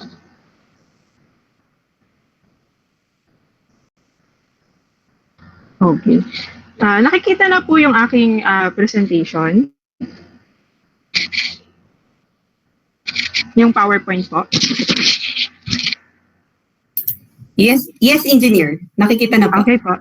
Okay po, thank you po. So, good afternoon po ulit. So, I'm going to present about the introduction to the PNPKI or the Philippine National Public Key Infrastructure. Gaya nga po ng nasabi po ni Attorney kanina, the PNPKI is the one of the frontline services being offered by the Department of Information and Communications Technology or DICT. So, ito po, to give you an overview po muna, cybersecurity po is our bureau. So, yung PNPKI po is started way back 2013, but it was only August 2013 po nag-start yung PNPKI, but it was only August 2018 lang po na-transfer sa Cybersecurity Bureau, yung pagmamanage po ng PNPKI. So, to give you an overview po, Cybersecurity Bureau has 3 divisions, namely the National Computer Emergency Response Team, or the NCERT, and the Critical Infrastructure Evaluation and Cybersecurity Standards Monitoring Division, or CIE-CSMD, and the operation and the management of the PNPKI is under the Digital Certificate Division. So, overall po, si cybersecurity po is ini-ensure po niya yung security ng ICT infrastructure, pati rin po ng mga information assets ng individual, governments, and businesses po natin. So ito po, so nakita niyo po sa inyong screen, ito po ang aming PNPKI team nationwide. So besides po sa aming central office na nasa NCR po, meron po kaming mga PNPKI team sa lahat po ng DICT FOOs or Field Operation Offices po namin. Meron po kaming 3 sa Luzon, 2 sa Visayas, at 3 sa Mindanao. So, ang kagandahan po nito kapag meron po tayong PNPKI subscriber, for example, sa Mindanao, hindi na po niya kailangan pumunta sa Central Luzon para po magpa-assist or magpasa ng kanyang application or manghingi ng assistance. Meron po tayong mga RA officers na naka-designate sa bawat FOOs po natin. So, ayan po. So, yan po at aming PNPKI team nationwide. So, ngayon po, nowadays, marami po tayong nakita sa ating mga social media platforms, sa ating mga news. May marami pong naisulat tungkol sa digital certificate. So katulad po neto, the ICT provides secure digital certificates to the public. Ayan, government offices urged to use the ICT service for electronic transactions. So marami po, ayan, nilabas po ng PIA, PTV News, ayan. So marami po tayong nakitang ganyan. So what's the clamor all about po? So ngayon po, marami po kasi sa aming nag-inquire, lalo na po sa nung nag-lockdown, ano daw po ba yung PNPKI? Secure daw po ba to? Libre daw po ba to? Or ilan years daw po ba yung validity nito? So ngayon po, ang ating points of discussion this afternoon is what is PKI and PNPKI, what is the public key cryptography, the digital certificates compared to the digital signatures, benefits of PNPKI, also the legal basis of e-signature and PNPKI, and the application requirements and processes po. So magpapakita po ako ngayon ng scenario po ng digital transformation ng ating government services. So ito po, scenario number 1, too many steps. So nakikita nyo po, ayan, pagkuha po ng mga business permit. So hindi po tayo makapag-operate ng isang business kapag wala po tayong business permit for legality po, di po ba?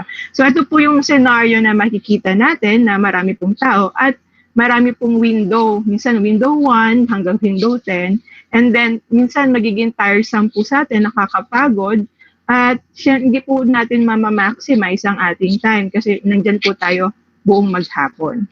So, ito po yung isang solution dyan. Naglabas po si DICT ng Electronic Business Permit and Licensing System or EBPLS. Ang gagawin lang po natin dito is input our information, needed information para sa ating business permit. And then, magkakaroon po tayo ng schedule kung kailan po natin pwede yung makuha ang ating business permit. Hindi po katulad compared kanina, napipila tayo. Dito po, i-ano lang po natin, input lang po natin sa ating mga gadgets dito po sa portal. And then, makukuha na po natin or na-streamline na po yung process ng pagkuha ng business permit. So, mamamaximize po natin yung ating oras. Ayan. So, ayan po isang solution or scenario. Next scenario po is long lines. Ayan. So, ito pong long lines na to, makikita po natin sa pagkuha din po ng police clearance and NBI clearance. So, alam naman po natin yung NBI at police clearance is one of the in-demand requirements na kinukuha sa isang nag-a-apply or sa isang empleyado. Kaya ganito po yung magiging scenario talaga kapag medyo natagalan ka pa po or kapag medyo tinanghali pa po tayo ng gising, mas mahaba pa po dyan. Baka po nasa labas na po tayo ng building. But, ito po, naglabas na po sila ng portal. Solution po dyan, yung portal. All we have to do is input our information. Magsasign in po kayo. Input your information. And yung pagbabayad po, pwede na po natin gawin sa bank transfer or sa Paymaya or sa GCash. Pwede rin po sa 7-Eleven. Cashless pa po, no? Kaya, ayan po, na-streamline din po yung process. Ayan, so going to digital transformation na po. At hindi lang po yung NBI ang meron pong ganyang portal. Meron din po si GSIS, SSS, and then sa POEA po. So, by this solution po, na-maximize po ng isang tao na mag-a-apply ng NBI online or ng NBI or ng mga transaction nila sa government, na yung time po nila, hindi na po sila pipila ng mahaba na mas convenient po para sa isang nag-a-apply ng clearance or mga ibang needed documents po sa government. Next naman po natin, ayan, so alam niyo po ba kung saan yan? Ayan po yung sa tinatawag po nila dito na University of Recto. So hindi po yan kay Engineer Jolo. So University of Recto, dyan po yung nagpapagawa ng mga fraud documents. Sabi nga daw po nila, kung gusto mo pong maging doctor or maging isang licensed teacher, punta lang daw po sa recto, magagawa daw po nila in just a matter of 2 minutes or ilang minuto lang daw po. Pero ayun, ito po yung iniiwasan natin na magkaroon po ng mga fraud documents or fraudulent documents na magamit po ng mga ibang tao para in bad faith, para makapangloko. So ano po yung solution natin dyan? Ayan, meron po tayong barcode and QR code. Kung mapapansin niyo po kapag kukuha kayo ng birth certificate sa PSA, meron po silang barcode po doon na pag in-scan po natin, malalaman po natin yung masisure po natin, masisigurado natin yung authenticity ng document na kinuha natin. Kasi may information po doon na nakalagay dyan sa mga barcode. Next din po yung mga OCR or Optical Character Recognition. So, pag in-scan po yun, makita kung may na-alter po ba sa document. And then, last but not the least, yung digital signature, which is ito po yung aming i-discuss today po. So, scenario number 4 is work from home due to COVID-19 situation. So, in our current situation ngayon, hindi pa po tayo lahat physically present sa ating mga opisina. Siguro po meron iba skeletal, but hindi po lahat. Siyempre, niiwasan po natin na yung infection. At dito po, sa work from home due to COVID-19 situation, ang ginagamit po nating tools dito is ICT tools, which is ang paggamit po ng internet. But the internet is unsecured network. So, mas vulnerable po tayo ngayon sa mga hacking, sa mga phishing, sa mga identity theft. Kasi nga po, ang ginagamit po natin is the internet. Ngayon po, ang solution po dyan is, kung nabasa niyo po ito, naglabas po ng Department Circular si DICT na nagsasabi, DICT provides secure digital certificates to the public. So, ito po yung guidelines po ng application at issuance po ng PNPKI or digital certificates. Kung gusto niyo po mabasa yung kabuuang Department Circular, nakita niyo po sa screen niyo po yung link kung saan po pwede mabasa at sa aming, sa aming website.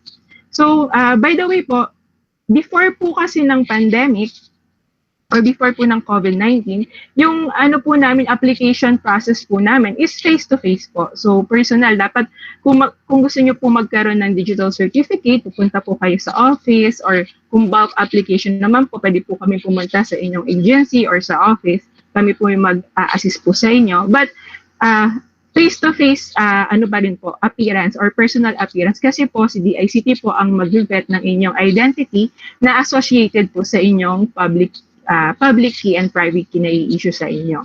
So, ayan po ang isang solution para yung mga transaction natin online is maging secure. So, let's discuss what is PNPKI po. The PNPKI stands for Philippine National PKI, or ayun po, Philippine National because it's more on branding name po kasi Philippine National kasi po minamandate po siya at ino-operate ng government, which is si DICT po. P, yung sa PKI po is public, means yung mga document po na to is meant to be shared to the public, yung public key natin na tinatawag. Key, katulad din po ng karaniwang susi na ginagamit natin para maingatan yung mga important belongings natin. At infrastructure, siyempre po sa PKI technology, meron po tayong mga hardware and software na ginagamit. Ayan. Para po mas maunawaan natin yung ating PNPKI, yung tungkol sa PNPKI, please watch this short video po. So, i-share ko po sa, mag-unshare po ako, i-share ko po sa isang screen para po mayroong sound po. Wait lang po.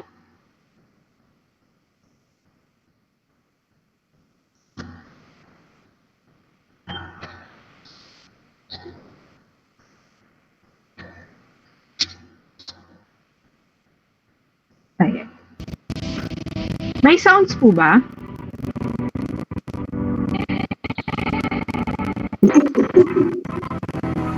Wala po. Wala po. Many are unaware of the dangers Ayan po, may sounds po. on the internet. Fraud, Meron po identity engineer, theft, pero hindi siya and clear. data tampering. Okay po. I-start ko po ulit.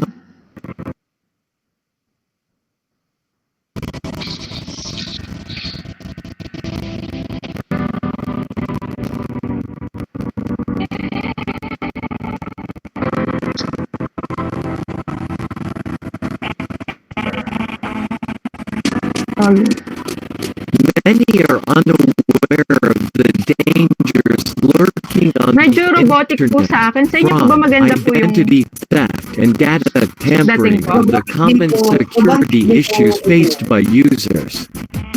As Ayan po, government medyo okay na po. agencies increasingly shift their services online, the need to address these issues and provide Okay po, wait lang po. mechanisms for a safe, time-efficient, and cost-efficient online services and assistance to the public also increases.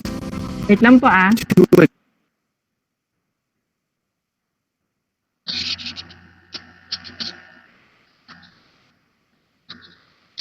Sige po, si Sir JR na lang daw po yung mag-share ng video. I-stop sharing ko lang po. Sensya na po, technical ano po, baka po ano po yung internet ko. Thank you po, Sir JR.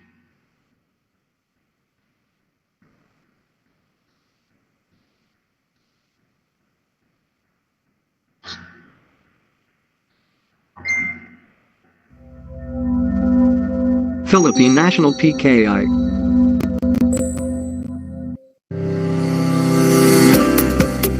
PNPKI online application.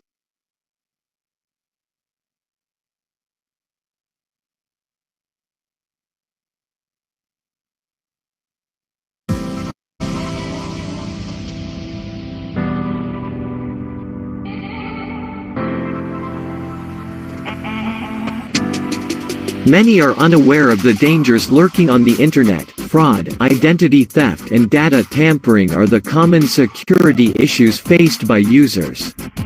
As government agencies increasingly shift their services online, the need to address these issues and provide mechanisms for a safe, time-efficient, and cost-efficient online services and assistance to the public also increases. To attain a higher level of security for online transactions, the DICT Cybersecurity Bureau is implementing a Public Key Infrastructure or PKI. It is the key for digital security. It uses state-of-the-art cryptography and digital certificates for digital signing and encryption. These two components are the primary instruments of PKI that ensures identification and authentication of users of applications. PKI uses both public and private keys. One key locks and the other unlocks. Imagine a set of lockers at a public pool. One key, a public key, is given to the customer to lock a compartment. To prevent the customer from forgetting to return the key after use, the locker can only be opened with a master key. The private key, which is held by the owner. The digital keys work hand in hand to ensure digital security. The public key is used to encrypt the file, while the private key is used to decrypt it, and only the right digital certificate can open the information encrypted with PKI. Digital signing. When a user with a PKI token digitally signs a document or email, the intended recipient can be assured that the information within that document was created by the person whom the message was from and that it is safe to open. Encryption. Another feature of PKI is the ability of a user to secure information within a document by encrypting it. The encrypted document cannot be decrypted or altered by anyone without a private key. This means that the information is safe during transmission and storage. Validation. The ability to use the information within the digital certificate for validation services is another important feature of PKI. The digital certificate contains reliable information about the owner's name, birth date, public key, and the date of issuance and expiration of the certificate itself. When users avail of government online services, digital certificates play a major role in the application and verification process. The information within the digital certificate can be used to ensure that a transaction is being done by the right person. Traditionally, when transacting with the government, one has to physically appear and present a valid ID to confirm one's identity. With online transactions, there is no need to go to the government office and present a valid ID. Your PKI is your online valid ID. With citizens being able to transact with the government online, there is no need to go to government offices and spend so much time in long queues, saving them time, effort and expenses with these services. PKI enabled the public can now trust online transactions. How to get a digital certificate? Digital certificates are created by a trusted certificate authority. As mandated by law, the root certificate authority will be the Department of Information and Communications Technology. This means that all digital certificates will come from DICT. The citizens and the government employees can get their PKI tokens at Certified Registration Authorities or RAs. Initially RAs, as defined by the project, will be the 4 agencies implementing the Unified Multi-Purpose ID or UMID. SSS, GSIS, Full Health and PAG-EB. Other RAs will be identified later. With PKI, the goals of achieving secured networks and online data exchange will be achieved. Ayan, thank you po for Sir JR for presenting the video, and mag-share screen ko po ulit yung aking presentation. Wait lang po.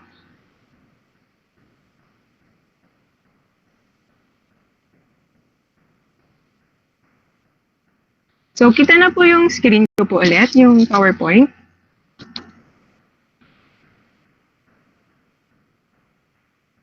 Ano po? Okay po, kita na po. Okay po. Thank you po. So, continue po tayo. So, what is PKI? So, sabi po dito, PKI is a system of processes, technologies, and policies that allows you to encrypt and sign data. So, ang main purpose po natin is to facilitate the secure electronic transfer of information for the range of network activities such as e-commerce, internet banking, and confidential email. Like na po, katulad po sa nararanasan natin ngayon sa ating situation, sa COVID-19 situation, mas lalo pong nag-boom si e-commerce kasi po, syempre, iniiwasan po natin yung mga masyadong madadaming tao or crowded sa mga mall. So, ano po tayo, sa Shopee, sa Lazada tayo umu-order ng ating mga gamit, yung iba po. And then, internet banking. So, yan, nalimit na rin po yung mga bangko na nagbukas, lalo na po nung during the ECQ days. And then, yung paggamit po ng ating email. Like, sa ating paggamit po ng internet or unsecured network, yung mga confidential email, napapadala po natin yan. So, by the use of PKI, makasigurado po tayo na secure po yung ating mga yung mga email po, lalo na mga confidential emails na pinapadala. So, next po is PKI enables risk to be properly managed so that the electronic transaction can be performed on open, insecure networks such as the internet. So may dalawa pong main components ang PKI. Ito po yung cryptography at digital certificate. Kapag wala po yung isa dito, hindi po magiging successful yung ating PKI. So let's discuss po muna what is cryptography. So derived from the Greek word cryptos, meaning hidden, it is a method of storing and transmitting data in a particular form so that only those for whom it is intended can read and process it. Uses mathematical science to encrypt. Encrypt means locked, and decrypt or unlock the data, and enables you to store sensitive information or transmit it across the unsecured networks like the internet. So it cannot be read by anyone except the intended recipient. So yung cryptography po, nangyayari po yan sa PKI para pong computer algorithms po. So parang kapag ginagamit po natin yung PKI, meron na po isang mga algorithm sa computer para po ma-encrypt natin yung isang message natin at ma-decrypt naman po ng mga intended person. Like yung isa pong sample ng cryptography, beside po sa mga computer term, for example po kapag meron pong mga yung nagsasalita ng dialect. For example, mga Ilocano, sasalita po sila ng Ilocano, ng dialect nila in the circle of mga Tagalog na hindi nakakaintindi ng Ilocano. So, isa po yung example ng cryptography. So, hindi nila naintindihan. So, ganun po yung cryptography din na ginagamit sa PKI. Kung para lang po sa intended na makakabasa or person yun, yung ating mga messages. So, ano po ba yung public key cryptography? Ito po yung ginagamit sa PKI, yung public key cryptography. So, public key cryptography or asymmetric cryptography is a cryptographic system that uses pairs of key. Namely, ito po si public key at si private key. Kapag nag-apply po kayo ng digital certificate at na-issuean na po kayo, ito po yung ini-issue sa inyo, isa pong public key at kapartner niya pong private key. So, ang tawag po dito is pairs of key or yung key pairs po na tinatawag. So, ito po, tingnan pa po natin kung ano pong kaibahan po nila. Yung public key and its corresponding private key are mathematically related. Meaning, kung ano po yung public key na pinang-lock, ang makakapagbukas lang po nun is yung private key niya, na ka-partner. Wala na pong ibang private key na makakapagbukas nun, kundi yung partner na lang po. Next po, public key and its associated private key are called the key pair. And then a message encrypted with a public key can be only decrypted by the private key, yung sinabi ko kanina, at vice versa po. A message encrypted with the private key can only be decrypted by the public key. Pero hindi po namin yung last bullet po, hindi po namin ito nire-recommend kasi po, yung sabi po dito, yung message encrypted ng private key can be decrypted by the public key. Si public key po, ito po yung meant to be shared to the public. So, parang ang example po nun, yung bahay mo, may mga kaibigan ka. For example, may mga kaibigan ka, mga 10. Lahat sila binigyan mo ng duplicate na key ng bahay mo. So, lahat sila may access sa bahay mo. So, ganun po yung ibig sabihin ng last bullet na yun. So, dapat, ang pinang-i-encrypt po natin or pinang-lalak sa ating mga documents is si public key. At ang nagbubukas po nun is si private key. Pero kapag ang private key po yung pinang-lalak natin at ang makakapagbukas si public key, ay parang hindi po maganda yun kasi nga po magkakaroon ng access po sa mga confidential message natin or mga emails yung may taong may hawak ng public key kapag yung private key po yung pinunlock natin. So ang recommended po namin or si PKI naman po ang ginagamit niya po yung third bullet, message encrypted with the public key can be only decrypted by the private key. So ito po for visualization po, ito po yung ating nangyayari sa PKI pag gumagamit po tayo ng PKI. So for example, si sender, gusto niya pong mag-send ng confidential message, for example, is hello world, kay dun sa receiver. So magta-type po siya, and then with the use of PKI, kukunin po niya yung receiver's public key. Kung kanino niya po isi-send, kukunin niya po yung public key nun para yung hello world is i-encrypt niya or magiging, di po ba yung hello world naging po siya, unreadable message dito po sa ating screen. So na-encrypt na po niya yung message gamit po yung receiver's public key at pag natanggap na po ng receiver yung confidential message ni sender, di po ba si receiver's public key po ang ginamit, ang makakapagbukas lang po yung receiver's private key. So yung kakibat or ka-partner niyang private key. So ayan po, yung from unreadable message, na-decrypt na po niya hello world. So ang ginamit po ni sender yung receiver's public key at pagka-receive po ni receiver, ginamit po niya ng private key niya para po ma-decrypt po niya yung data or yung message na sinend po sa kanya ni sender. So most probably, ganyan po yung nangyayari kapag gumagamit po tayo ng PKI sa public key cryptography. So, pero po, in real world po, disclaimer po, in real world, kapag ginagamit na po natin yan, hindi po ganyan yung may parang susi-susi. Computer algorithms na po yung gumagawa po niyan. So, ganyan po, for visualization purposes lang po, ayan. Ganyan po ka-secure. So, syempre po may caution pa rin. Paano po, syempre marami pong mga hacker, lalo na po mga magagaling na hacker, paano po kapag na-intercept For example, balik po tayo doon. So, ayan. Si sender, magsisend siya kay receiver ng confidential message.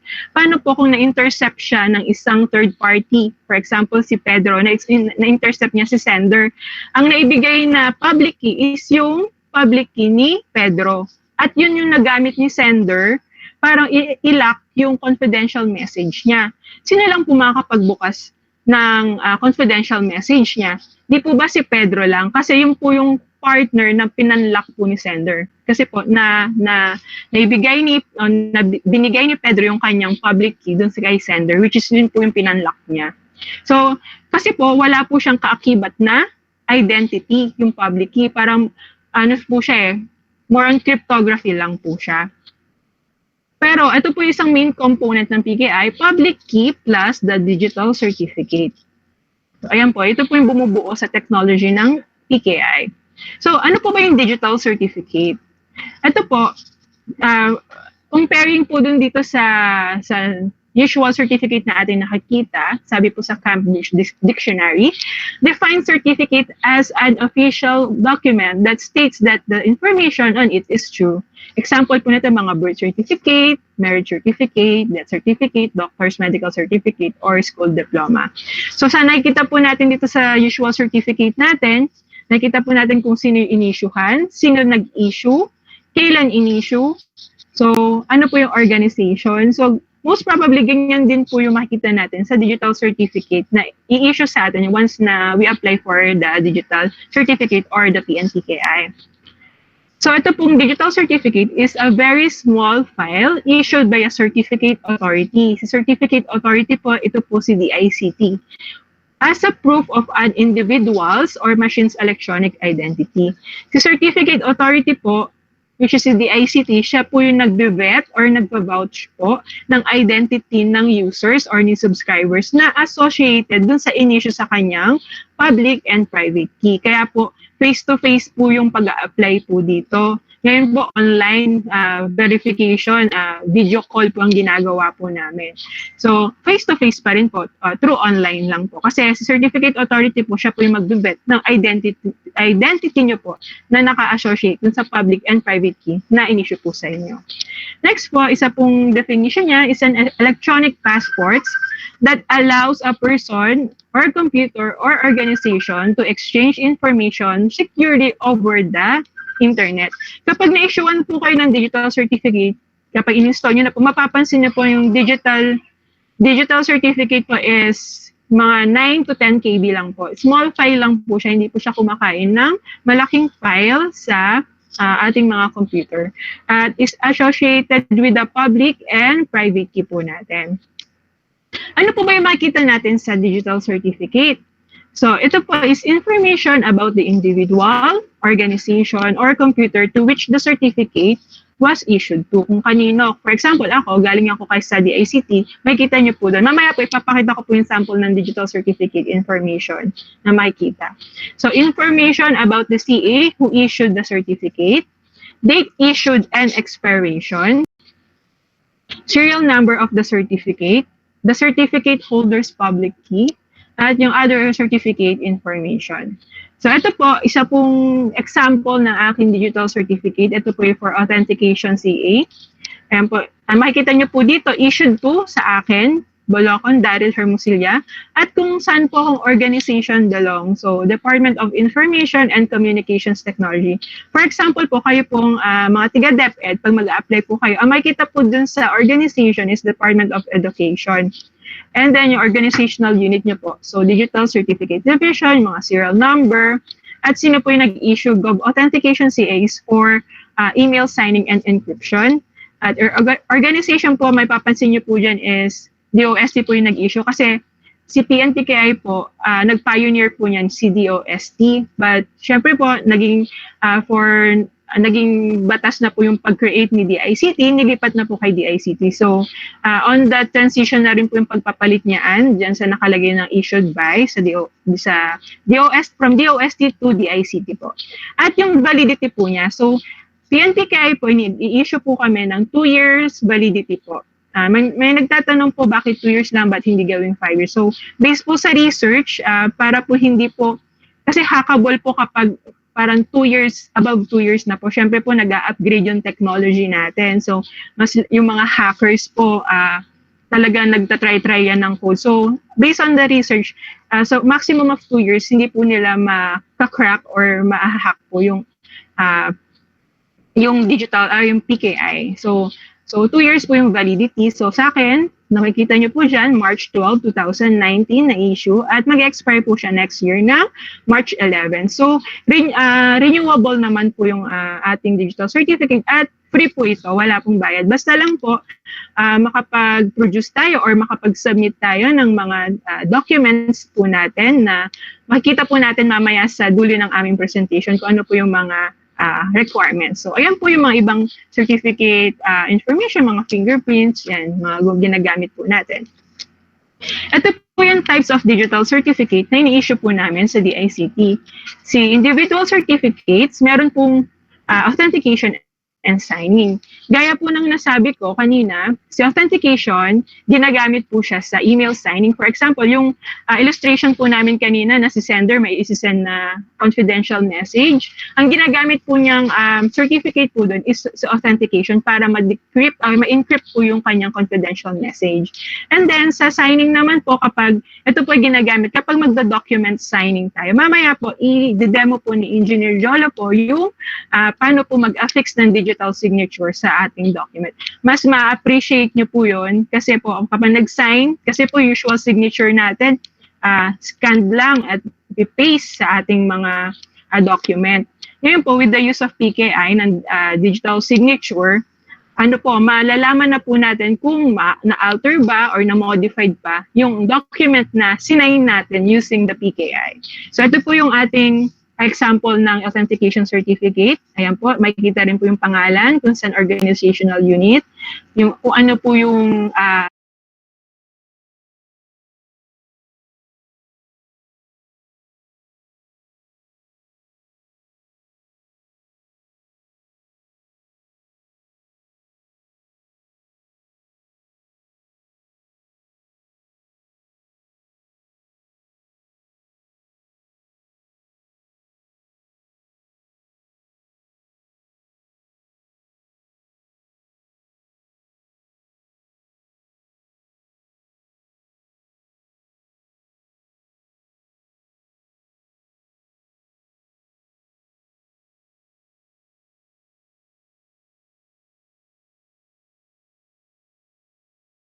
namit po nila dito for archiving ng document. So, para syempre sabi nga po nila, people come and go, may nagre-resign, may nagre-retire. So, yung nag-archive ng document na pumipirma, papalit-palit. So, instead na individual certificate po yung i-apply nila, why not agency na lang? Kahit sino po yung umupo, at least hindi na po papalit-palit yung pag-archive, yung signatory ng nag-archive na document po nila. So, yan po yung mga agency certificates. At yung SSL certificates. Ayan. So, sa SSL certificates po, ito po yung mga ini-install natin sa mga machines, sa mga browsers po natin. Yung, kung may makita nyo po yan, yung Hypertext Transfer Protocol Secure. Dapat po yung may SHTTP. Pag may HTTP, hindi po siya secure. Pag may S, yun, may secure. Ibig sabihin po, may SSL certificate po na naka-install po doon. So, pero disclaimer lang po, ngayon po kasi si DICT, so nag-undergo pa po kami sa Web Trust Accreditation.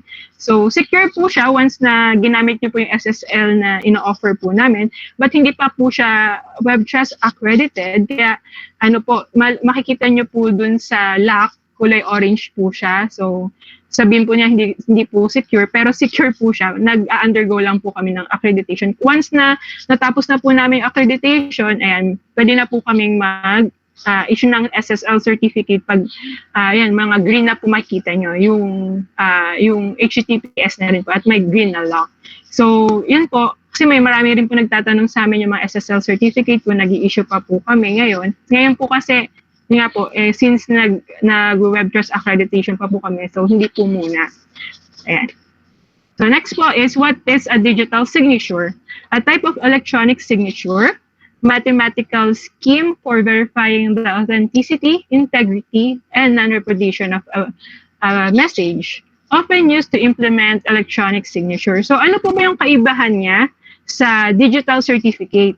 Di po ba sa digital certificate, ito po yung parang passport ID natin na naka-associate sa ating mga public and private key. So sa digital certificate po, ang binivet po niya is yung mismong user. Yung mismong user. And then sa digital signature, ang binivet po niya is yung document na pinirmahan natin. So si certificate, yung mismong user po yung binavalidate niya, at si digital signature, ang binavalidate po niya yung mismong document na pinirmahan natin. So ito po yung example ng ating digital na electronic signature. So meron po tayong pirma na ginagawa po natin, usual mga scanned signature natin, yung tick box, ayan, sabi, ay tick box, ano rin po pala yan, digital signature, yes. Ay, electronic signature, yes po.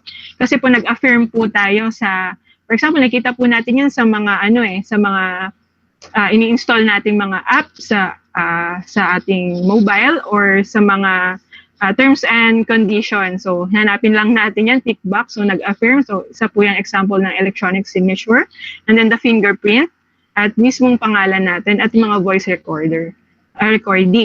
And then, ito po, yung nakabilog na medyo dark blue is digital signature.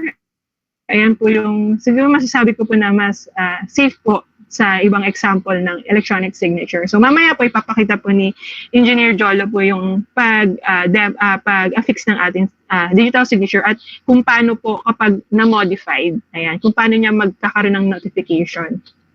So ayan po. Si Engineer Jolo na po, binibigay ko na po kay Engineer Jolo yung floor para po i-signing demo. Pakita niya po kung ano po yung mga security features na in-offer po ni PNPKI. Thank you po. Stop sharing ko po muna. Hello po. Magandang hapon po sa ating lahat. Maraming salamat Engineer Dada for explaining dito sa mga ating mga participants yung difference between digital signatures, digital certificates, etc. Sana doon sa discussion ni Engineer Dada, nagkaroon na kayo ng clear na pag-iisip kung ano yung pinagkaiba ng dalawa. And then for this session, I will demonstrate on how to digitally sign documents using various PDF readers po. So I will start presenting my screen po.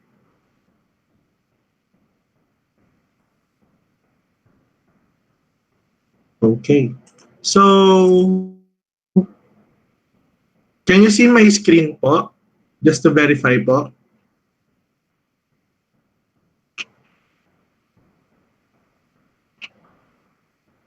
So, ito po yung example ng electronic signature and digital signature.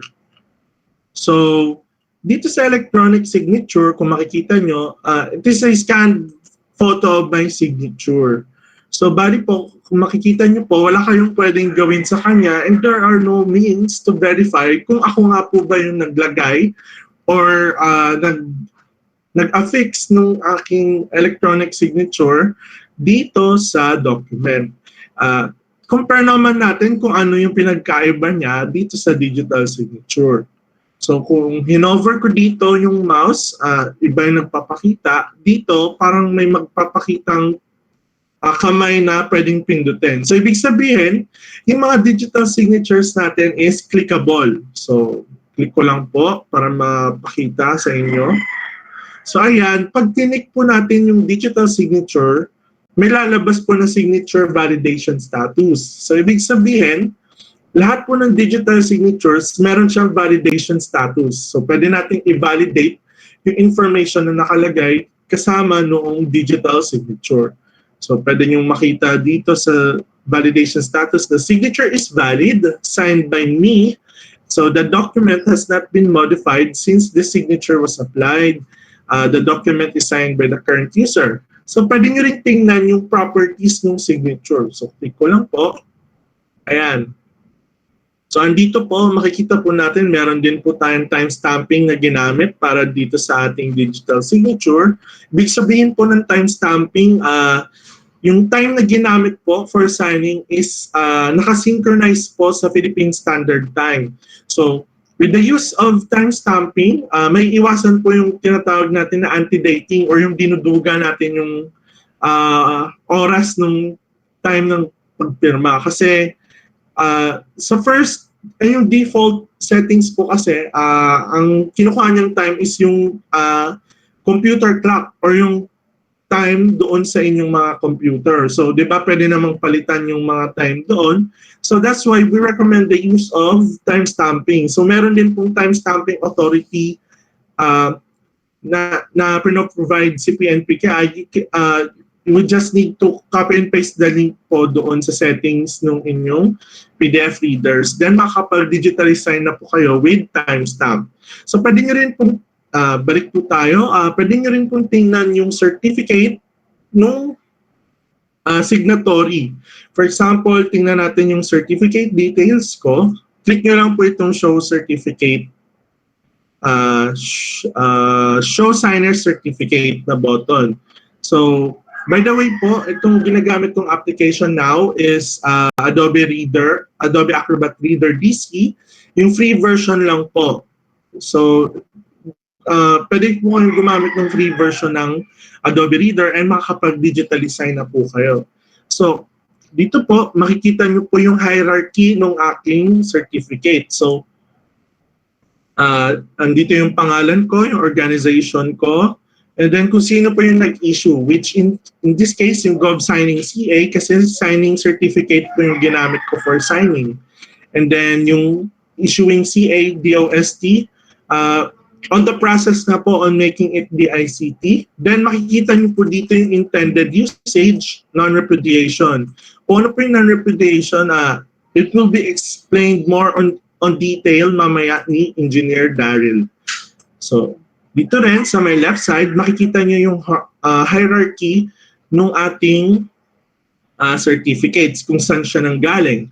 So, from my certificate issued by Gov Signing CA, then from Gov Signing CA issued under Philippine Government CA, and under yung Philippine Government CA is under ng Philippine Root CA. So, yung Philippine Root CA, ito po yung certificate authority na tinatawag, CA for short, na tawag dito, na tawag doon, siya yung certificate authority na minamanage ng PNPKI. So with this, malalaman nyo na yung certificate ko is issued under PNPKI if under ng Philippine Root CA. And then kung papakialaman nyo pa yung certificates ko, for example, gusto nyo makita yung details, makikita nyo yung different details dyan, and then makikita nyo rin po dito yung public key. Ito po yung public key na tinatawag. So in reality, ito po yung itsura ng public key. So ito po yung ginagamit na string para po ma-lock yung data natin. So by the way po, itong pag-lock, pag-i-encrypt, or lock, in other words, ng data is done automatically. So, hindi na po siya mina-manual encode. So, yung mga kanina po ng mga susi is just a visualization. So, yan po. So, yan po yung isa sa mga features ng digital signature. So, ano naman po if, for example, na-tamper yung document na to? In this case, maglalagay ako ng period somewhere here in the bottom. So, ito po yung magiging itsura niya. So, kung kanina, dito sa ating signature panel, ang lumabas, signed and all signatures are valid. Dito, nung nilagyan ko po ng isang malaking tuldok dito sa ibaba, ang lumabas na po, at least one signature is invalid. Bakit naging invalid? So, makikita dito sa signature panel, merong revision na naganap and na-modify yung document. So ito, signature is invalid. The document has been altered or corrupted since the signature was applied.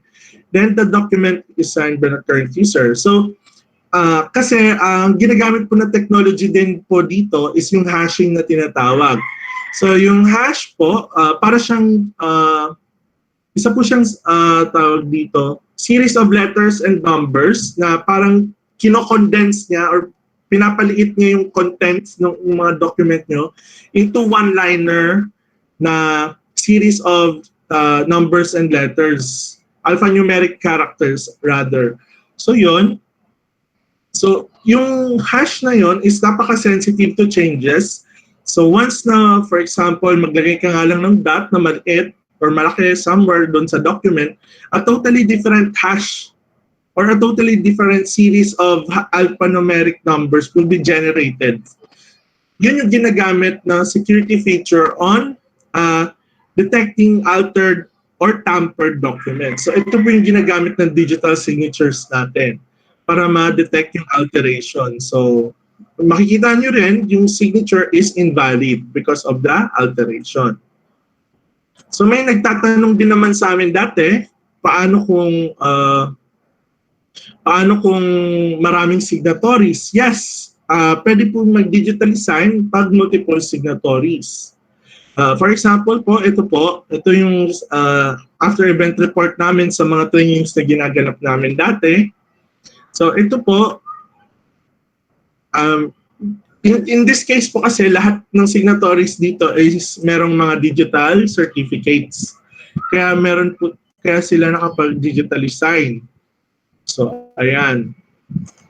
Lahat po yan ng mga signatures dyan is clickable. And then ayan. What if in case naman may isang signatory na walang digital certificate kaya hindi siya makapag-digitally sign? For that, ang ginagawa po namin, pinapauna po muna namin lahat ng mga signatories na yung mga mailalagay nila doon sa document is yung mga scanned photos lang ng kanilang mga signature. Kasi, yun nga, once na na-apply mo yun, after digital signing, pwede siyang hindi pala pwede. Considered yun as alteration kasi a totally different hash will be generated after doon sa signing. Pero kung nag-digital sign, same hash pa rin naman yung nagagamit, kaya walang issue kapag digital signing. Doon lang nagkaka-issue kapag lalagay lang ng picture ng signature ng signatory. Kasi electronic signature lang yun. So na-discuss din naman kanina ng Engineer Dada yung difference between the electronic signature and the digital signature. So yun po. So let's proceed po with the sample proper. So para lang po makapag-digitally sign dito sa Adobe Acrobat Reader, what you will do, mag-open lang po kayo ng document. For example, itong sample PDF. Punta ko kayo dito sa Tools menu. And then click po itong Certificates. Then lalabas po itong Certificate Toolbar. Pag lumabas po yung Certificate Toolbar, click nyo lang po yung Digitally Sign. Then lalabas po yung crosshair na mouse. So, after po lumabas nito, ang gagawin nyo lang po, click and drag to create a rectangle. So, for demonstration purposes, lalakihan ko lang po yung rectangle para makita po ng lahat yung aking digital signature. So ito po, lalabas yung sign with a digital ID. Pipiliin nyo lang po yung tamang digital certificates for digital signing. So in this case po, kailangan po yung signing certificate ang gagamitin. Yung signing certificate, yun po yung certificate issued by Gov Signing CA. So once maklik po kung ano yung tamang certificate, click lang yung continue. Then, yung default appearance po kasi ng signatures is ganito lang po. Yan po yung default. Pero you can alter the appearance to make it like this po. Ayan, yung katulad nung sa demonstration kanina. To do this, click nyo lang po dito yung create button. Ayan. So after clicking create button, pwede nyo pong customize yung signature appearance. For example, pwede nyo tanggalin yung mga letters, pati yung logo ng Adobe gusto nyo tanggalin, the name, tapos gusto nyo picture lang ng image, browse lang po and then hanapin nyo kung saan yung picture ng image na gusto niyo. Then ayan, pwede pong ganyan lang yung appearance ng digital signature ninyo. Pero for demonstration purposes, ulit, ganito muna yung gagamitin ko. So, after nyo ma-create yung appearance na gusto niyo for your digital signature, you can click sign and then ayan po, kung makikita nyo, nagtatanong po siya ng panibagong file name. Pwede nyo naman pong i-overwrite yung existing file, pero kasi once po kasi na ma-affix yung digital signature dun sa document, hindi na po siya natatanggal. So we advise to rename the file at save it in another file name para pwede nyo pong balikan yung old na unsigned file. So for example, lalagyan ko lang po na _signed.pdf. So ayan. So ayan, bago siya makapag-sign, kailangan ko muna yung password doon sa aking private key. Kasi yung private key, ginagamit natin to lock the document sa user side. So, enter ko lang po yung aking password for digital signing. Allow. Then ayan po, signed and all signatures are valid. Oops.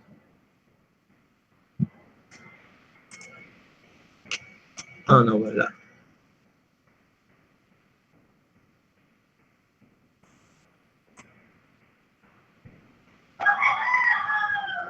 Ulitin ko lang po.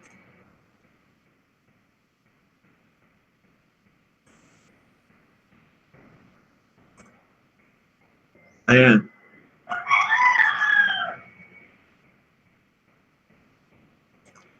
So ayan. Sample PDF. Ayan. Signature is valid, signed by me. Tapos pwede nyo rin pong i-click, i-check yung properties niya dito sa certificate viewer, sa show signer certificate. So pwede ko rin po ipakita yung different appearances na pwede po. For example, gusto nyo yung picture lang ng signature nyo, edit nyo lang po. Then uncheck nyo lang po yung ibang file, yung ibang box dito. Ayan, ganyan po.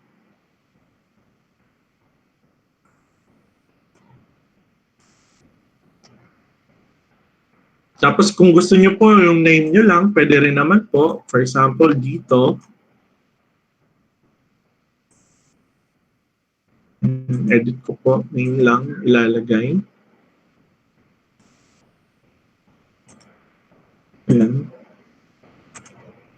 Pwede po. Tapos may nagtanong rin po sa amin dati, paano yung mga initial? So pwede rin pong mag-initial dito. So di ba meron tayong kadalasan mga abbreviated, tama ba? Basta yung short signatures na tinatawag, yung mas pinaiksing signature natin. So pwede rin po digitally signed, then kunwari lalagay ako ng maliit dito for the initial. Then may nakahanda na akong initial appearance. Kunwari ganyan yung initial. So, ayan. So, ayan po. Pwede rin pong mag-initial na digitally sign. So, kung mapapansin niyo po, lahat po yan is clickable. Ayan. Clickable po lahat yan. And then all of these are considered digital signatures po. So, nakadepende na po yon sa inyong organization kung anong signature appearance ang gusto nyong lumabas sa inyong mga documents. So, ayan. So, meron din meron din po pala tayong tinatawag na batch signing. So, for example, sa mga trainings, 'di ba? Usually after nag-issue tayo ng mga certificates. Dati nung wala pang COVID, lahat ng mga certificates kadalasan yung picture lang ng pirma yung nilalagay kung soft copy man. And then kung pag hard copy naman, kunwari, what if 100 certificates yung kailangang i-sign? So bali sa siguro first hanggang 20, medyo maayos pa yung pirma ni signatory. Pero pagdating dun sa 100 na certificate, medyo ngalay na yung kamay ni signatory kaya pangit na yung pirma. So with this, meron po tayong feature na tinatawag yung batch signing. For this, may nakahanda po akong series of certificates, sample certificates po. Nilagay ko po sa isang folder, cert sample. And then for this, ang gagamitin ko po for batch signing is DigiSigner. So bali po itong DigiSigner, dati po kasi free to. And then itong ginagamit po namin is old version po. Kasi ngayon po paid version na siya. So bali po yung version namin nito wala ng support. Pero nagagamit pa naman po for batch signing. So how to batch sign po? May mga requirements tayo for batch signing. So bali po, first, dapat lahat ng gusto niyo pong i-batch sign, batch digital sign to be exact, ay nakalagay po sa isang folder. Lahat po dapat. And then at the same time, pare-parehas po yung orientation ng document. And then last, kailangan po, nasa isang spot lang po yung paglalagyan niyo po ng digital signature. Kasi yun din po yung magiging spot niya doon sa ibang document. Doon din yung magiging lugar niya sa ibang document kung saan siya ilalagay. So, to batch sign po, gamit yung DigiSigner, click nyo lang po itong sign document naman. Then, click and drag lang din po to create a box. For example po, I will sign on behalf of our division chief, si Engineer Ariel Rodriguez. So, for demonstration purposes lang. So, click and drag po ulit to create a box. And then, always check to select yung certificates issued by GovSigning CA kasi ito po yung signing certificate. And then yung signing certificate yung ginagamit for document signing. Then next, punta tayo sa batch signing tab. Makikita niyo po dito lahat ng settings. For example, kung anong input directory, kung gusto niyo pang may output directory. In this case, yung output directory is cert sample signed. Pero kung makikita niyo dito, wala pa yung folder, so mag-generate po siya mamaya. You also have the option to add suffix doon sa mga na-signed na files. For example, ito, save signed files with suffix na signed. Then kung na-check niyo na po lahat ng settings, i-click niyo lang po itong batch sign. So as you can see, kinanghingi po ulit siya ng password sa aking private key. So enter ko lang po ulit. And click OK. Then lalabas po yung batch signing report. So hintayin lang po natin matapos itong batch signing report. By the way po, 25 files po lahat itong sinasign niya. Then in a matter of few seconds po, ay medyo mabagal po ang internet. Pero sa normal operation po, mabilis lang po yan. Ayan.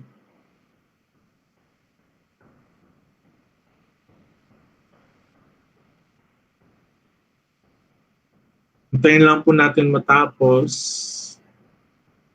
Medyo di po ako pinakisama ng internet ko ngayon. Hintayin lang po natin matapos.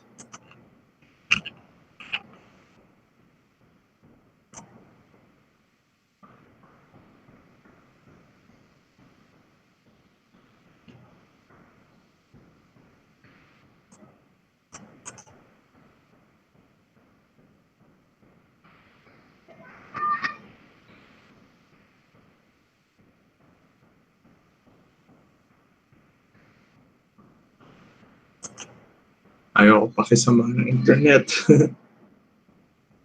Tayin po natin. Around 15 na to.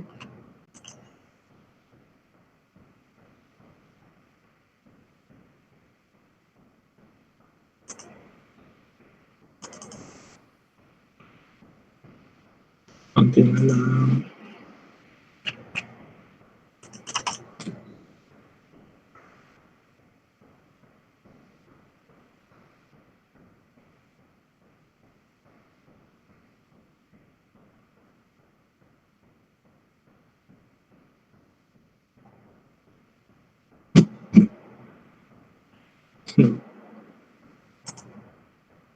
So yun po, medyo dependent lang po sa internet connection natin yung pagsasign, digital signing. Pero pwede rin naman po makapag-sign offline, then once na naka-connect na kayo sa internet, dun nyo po ma-verify yung status ng digital certificate, digital signature rather. So ayan po, ayan, lumabas na po yung successfully signed 25 files. So click nyo lang po yung okay. Then kung makikita nyo po dito sa demo folder, meron po siyang ginawang search sample signed. Para po ma-verify natin kung napirmahan na siya, check po natin yung first, pang 10th, and pang last na file. So, check po natin.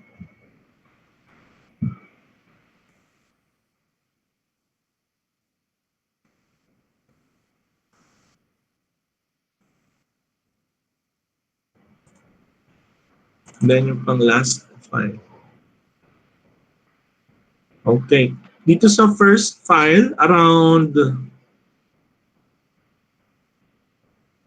3:50:34. So 3 o'clock 50 minutes and 34 seconds siya na sign. Then yung pang 10th file, 3:51:25. So yung kanina is 34.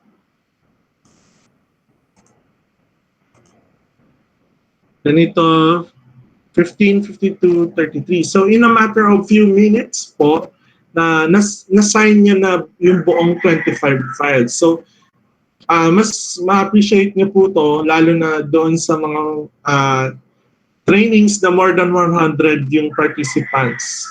So ayan po, that concludes my demonstration po. I will give the floor back to Engineer Daryl Boloco. Ayan po. Thank you po, Engineer Jolo. So, continue po tayo dito sa aking presentation. So, malapit na po tayong matapos. Present ko lang po.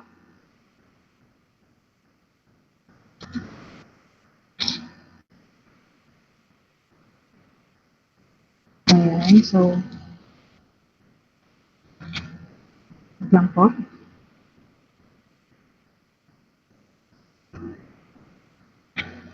Ayan, so, what is PKI used for? Yung napakita po ni Engineer Jolo kanina. So, PKI provides mechanism for trusted online relationship by ensuring security of digital data and transactions by providing, ito po yung mga 4 benefits na ino-offer po kapag gumagamit po tayo ng PKI. Yung authentication, confidentiality, integrity, and non-repudiation. So yung authentication po, kanina po napakita po sa demonstration, meron po tayong signature validity status na kapag kapag clinic po natin yon, may makita po tayong itong notification na to. Signature is valid, signed by the user. Makita po niya kung na-modified po ba or na-altered yung isang document after affixing our digital signature. So masisure po natin or masisigurado po natin kung authentic po ba yung ating document kapag na-affix na po natin ang ating digital signature. So, and then, syempre po, confidentiality. Yung sa confidentiality po, by using the public key cryptography nga po, yung technology na po na yon, may ensure po natin yung confidentiality po ng ating document. Tapos po, yung integrity naman po, syempre po, Yan, yung document signing tsaka email signing, malalaman po natin yung integrity niyan dahil nga po dun sa mga notifications at security features po na nakikita po natin doon sa dinemo rin po ni Engineer Jolo. And then ito po yung sinasabi po namin kanina, yung non-repudiation sa document signing po natin. Sa non-repudiation, ang ibig sabihin po kasi niyan,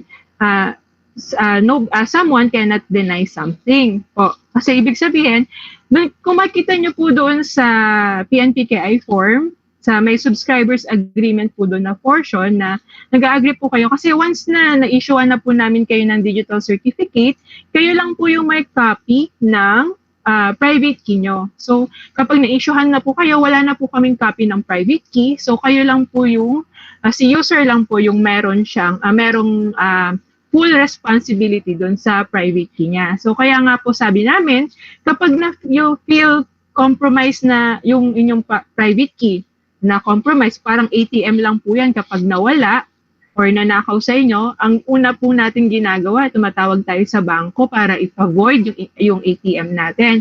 Para kung may makapulot man, tapos yung ATM pa, nandun pa yung PIN number na, yung PIN code natin. So pag may nakapulot, swerte po siya, syempre nandun na yung ATM at PIN, at pag withdraw niya, mawi-withdraw na lahat yung pera.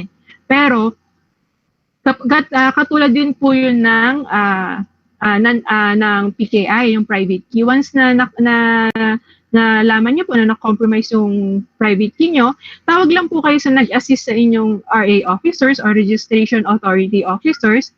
Tapos po, o kaya tawag kayo dun sa namin, sa hotline or sa email. Kasi ngayon po sa hotline namin is wala pa kasi sa office po namin, so lahat po kami nag-work from home. Pwede po kayong mag-email po dun sa aming email na ipoprovide mamaya po.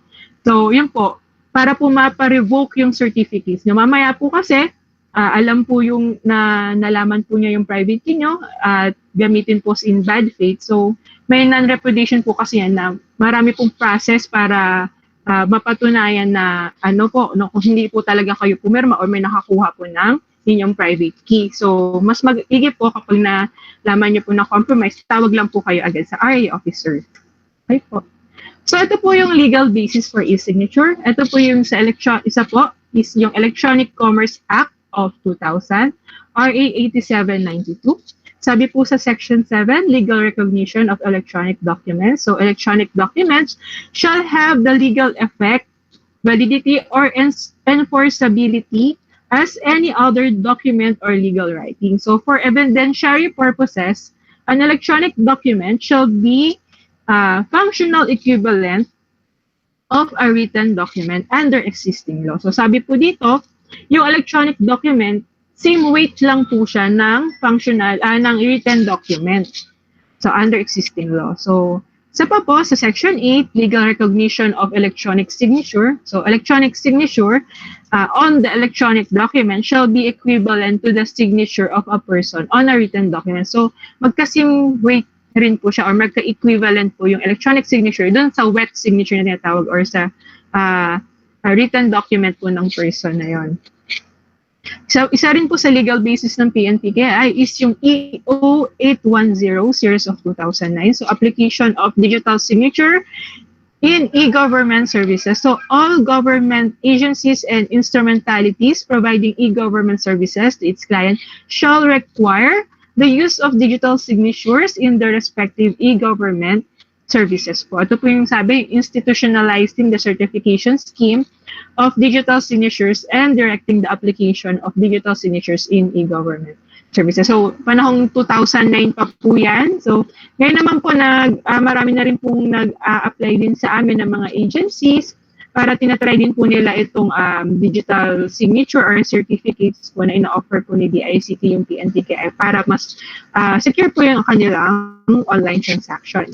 At next po is yung Supreme Court rules sa Rule number 6, Section 1, sabi po dito, an electronic signature or a digital signature authenticated in the manner prescribed hereunder is admissible in evidence as the functional equivalent of the signature of a person on a written document. So, katulad din po kanina, so same weight na rin po siya ng electronic wet signature po natin, yung electronic signature. So isa rin po si GPPB, naglabas po ng resolution niya number 16/2019, last year lang po ito. Yung pag-approve or the approval of the use of digital signature in the procurement related documents. Ayun, katulad po niyan yung mga project procurement management plan, annual plan, ayan po. Makita nyo po yung mga iba't ibang klase mga procurement documents na ina-allow na po yung paggamit ng digital signature. So ito po sa ating traditional workflows. Ayan, so una, mag-create tayo and then piprint po natin yung document. Tapos, ipapasign po natin kay boss. Paano po kung multiple signatories pa po siya at kunyari, or for example, si boss nasa OB or official business. Yan. So, nasa official business siya, nasa trip po siya. Hintayin pa po natin siya makarating sa office or like sa situation natin ngayon, hindi po tayo physically present lahat sa ating opisina. So, medyo may, po doon, balakid nga po sabi nila or meron pong hindrance. Ayan, so sa pagpapasign. Tapos, kapag na-approve na po, i-scan natin, saka po natin pwedeng i-share via email or i-archive po natin, pwede. So, ito po yung usual workflows po natin, yung traditional. But, with the use of PKI, ini-aim po natin na maging less paper or, kasi paperless, kasi pag sinabing paperless, wala po talagang papel.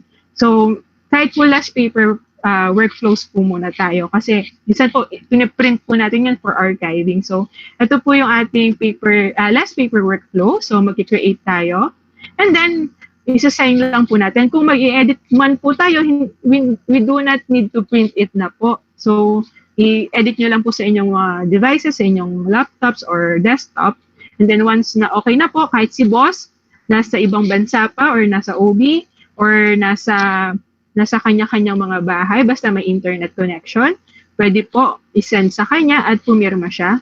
At kung okay na po lahat, pwede na po natin siyang i-share. So, compare po dun sa traditional workflow, so nabawasan po ng mga 40% po at syempre po yung mga papel na ginamit, ink na ginamit, nabawasan na po yun. So, ayan po yung less paper workflows natin. So, ito po yung mga financial benefits. So, yun nga po, reduces cost of paper, ink, and printer. Reduces manpower time in servicing forms, contracts, application. Yung transportation po, yung mga handling, freight, ayan, yung mga courier services po natin. Yan, may mga custom delays din. Tsaka yan, delays in signing, transmitting, approving. Sabi nga po nila, wala na daw pong kawala si boss. Hindi na po pwedeng madahilan na, ay, wala ako sa office, hindi ko mapipirmahan. Sa boss, kapag mayroon kang internet, marireceive mo to, pwede na po kayong pumirma. So, ayan, reduce cost of maintaining physical storage. Ayan, syempre, kapag maraming papel, kailangan natin ng mga cabinet sa office. So, marireduce na po yung, natin yon with the use of this PKI.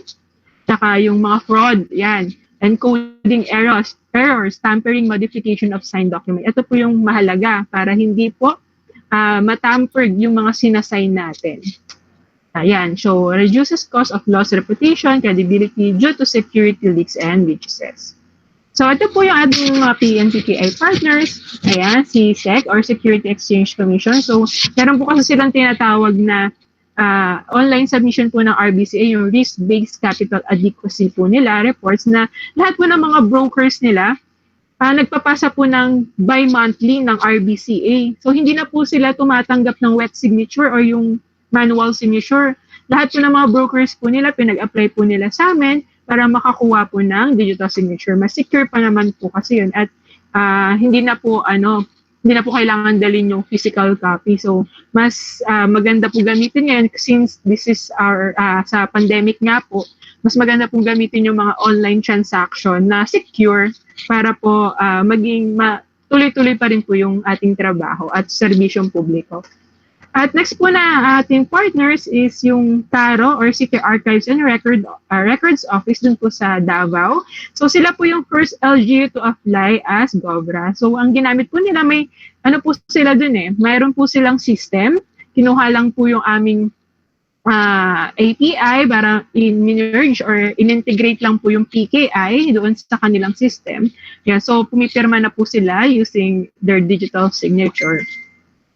So, ayan, ito po yung yung paper-based document management system natin. Yung nakaraan or mga nakikita natin na hindi pa going digitization. So, ayan po, masyadong madami. Paano po kapag absent po si sir na nandiyan nakaupo? Siyempre po, siya lang po nakaalam ng mga pasikot-sikot yan. Kapag absent siya, hindi na po natin mahanap. At worst comes to worst, paano po kapag nasunog yung isang storage natin ng mga document natin, so hindi na po natin nare-retrieve. Unlike kapag ito, electronic document management system, just one click away, pwede natin in-store sa cloud or sa something secure sa mga ating mga hard drive, yung ating mga document na pinirmahan at i-encrypt pa po natin. Ayan. So, mas secure po yung ating electronic document management system. Sabi nga po nito ni Natarayan, going digital is no longer an option. It is a default na. So, as our technology rises po, dapat sumasabay po tayo sa po ng technology, sa pag-arise or sa pag-innovate, sa pag-prosper ng technology natin nowadays. So, ayan po, Sir JR. Papalabas po namin or papakita po namin sa short video paano po yung online application po namin sa PKI or application po, paano po kayo makapag-avail ng PNPKI. So, unshare ko po, si Sir JR po yung share po ng screen. Thank you po.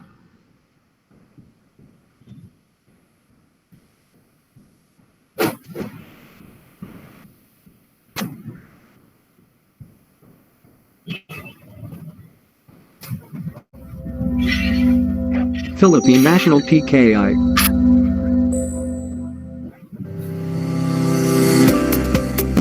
PNPKI online application process. Step 1. Access the PNPKI website. Go to https:/dicity.gov.ph/PNPKI. Click on Individual Certificate. Step 2. Download the application form. Click on Application Form. Note that this page also shows the list of requirements. Step 3. Fill out the application form. Open the application form using a PDF reader like Adobe or Foxit.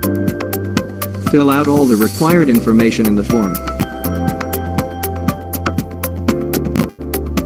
Step 4. Fill out the declaration page. Fill out the date, place, and name of applicant in page 2.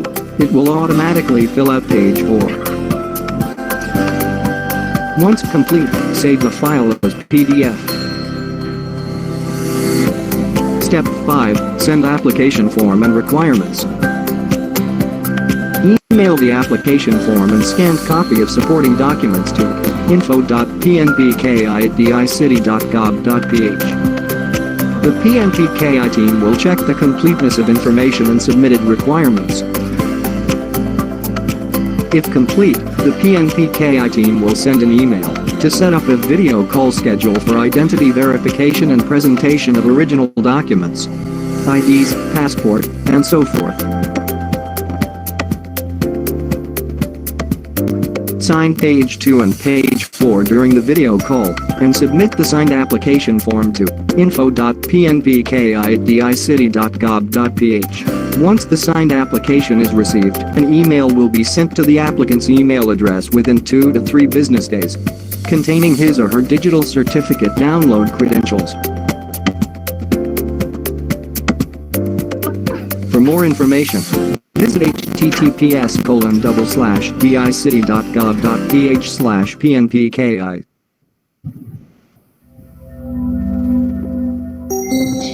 Ayan po.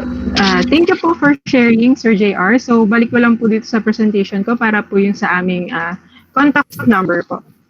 So, tapos na po tayo sa ating presentation. Tapos na po tayo sa ating presentation. Papakita ko lang po yung contact number po namin if you have any concerns or inquiries po. Ayan, pwede niyo po kaming ma-contact po dito.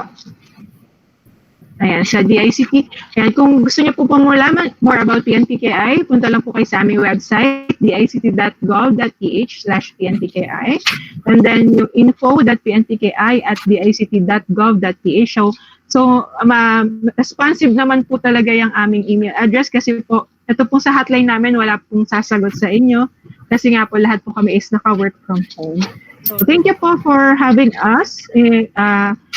On behalf po ng aming team, thank you po sa Department of Education for having us to share the awareness po para po sa PNPKI. Ayan po. Yes.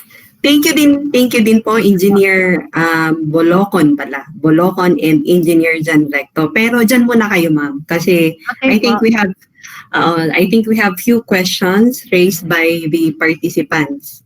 So for the first one, ang sabi po dito, ma'am, ay ano po kaya ang practical application ng PNPKI sa day-to-day operation ng DepEd?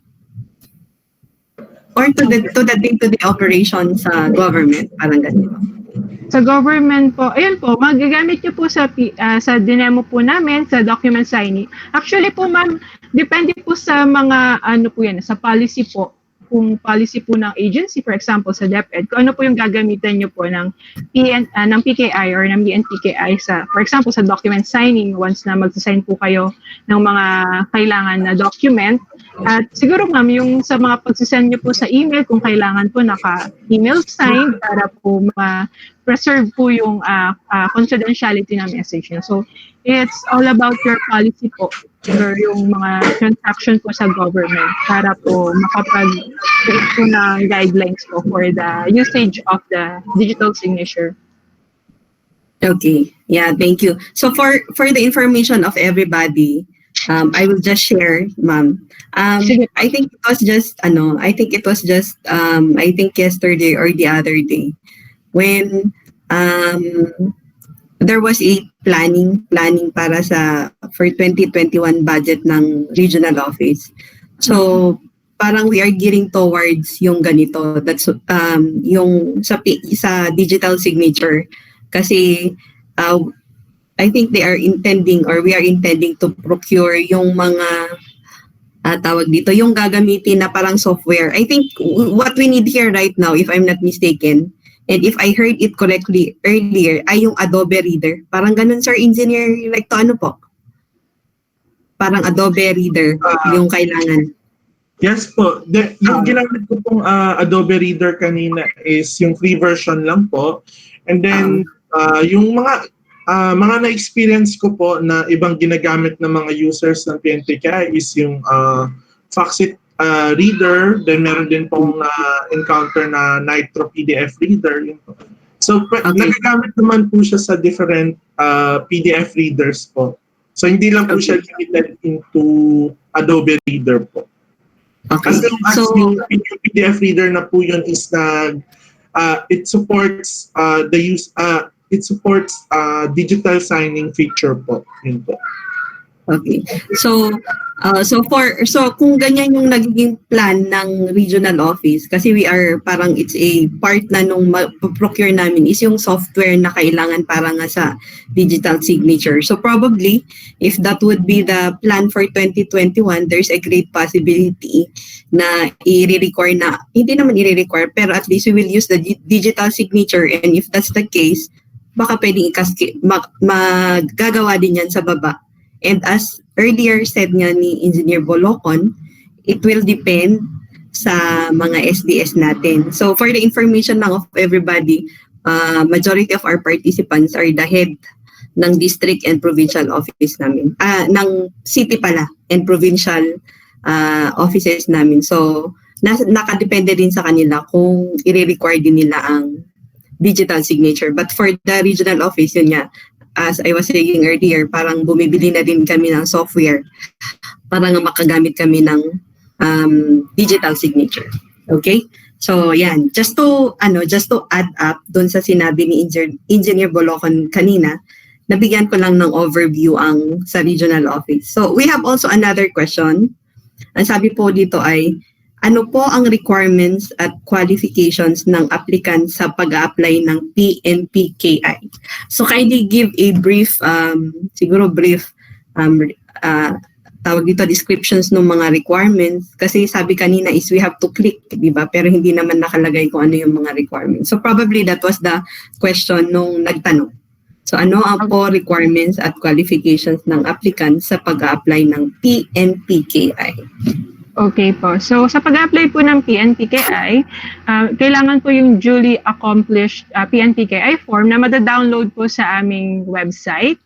And then, dalawang ID lang po yung kailangan namin is passport and then the UNID. So kapag absent po yung passport or wala po kayong passport, para pong in replacement po para sa passport is birth certificate. So passport or birth certificate.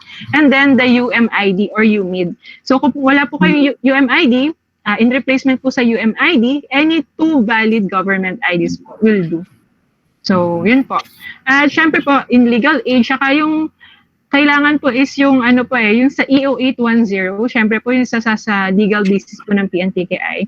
So PNPKI is for the government, ano po siya processes po, government transaction. So kaya tulad po ng example ko kanina, si SEC po, yung mga brokers po niya, di po ba mga private po yun? Ano rin po mga private na individuals, hindi po sila sa government, na nakakapag-apply pa rin po sila kasi po meron po silang government transaction. So pwede po kayo mag-avail basta po meron po kayong mga government transaction.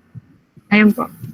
To add up na din po, also required po na merong PIN number po yung applicant po for PNPKI po. So, yun po. Okay. So thank you.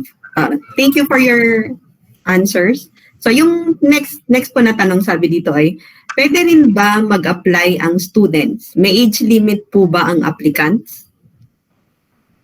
Pwede po mag-apply ang student. Basta po, yun nga po, kung may TIN, di po ba ang Junior Jolo, kung may TIN number po siya, or ano po, or magpakita po siya ng yung, for example, kasi may mga nare-receive po kami from UP po. Ang sinasabit din po nila sa amin na ID, bukod po dun sa mga IDs po na nabanggit, is yung kanilang school ID para po malaman talaga yung affiliation po nila doon sa isang school or state university and colleges po. Basta po in legal age po.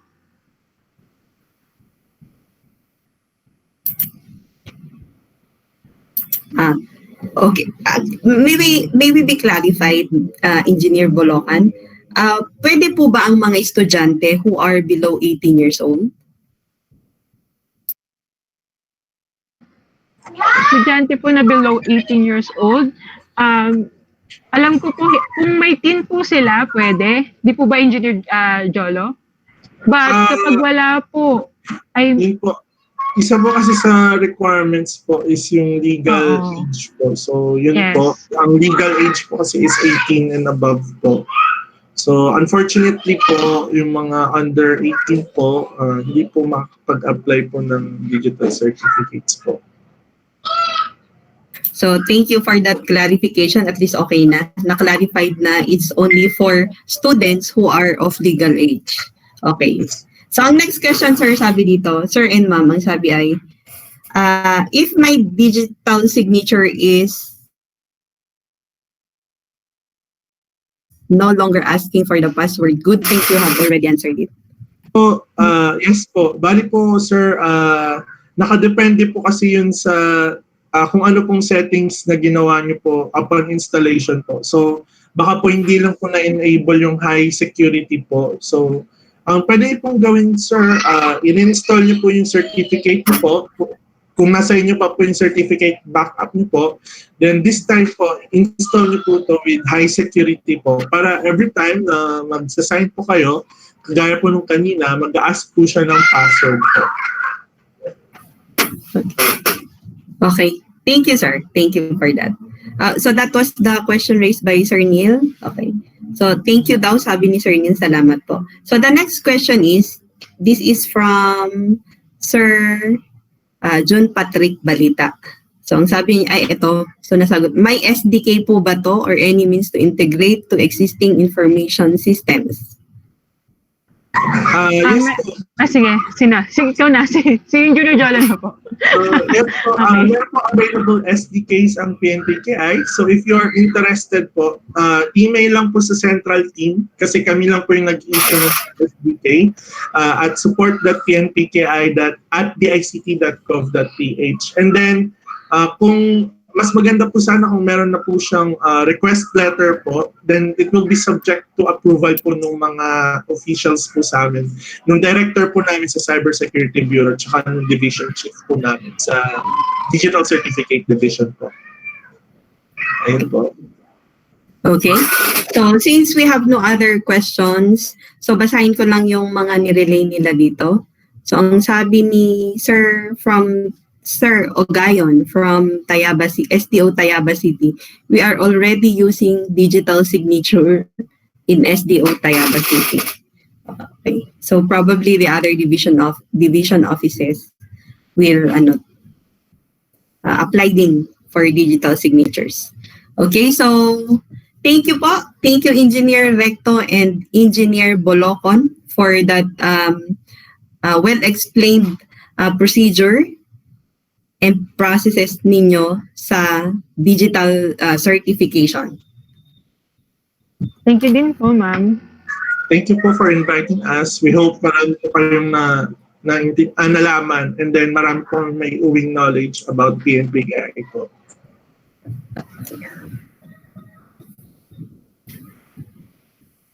Okay, so thank you sir, thank you ma'am. So for our closing remarks,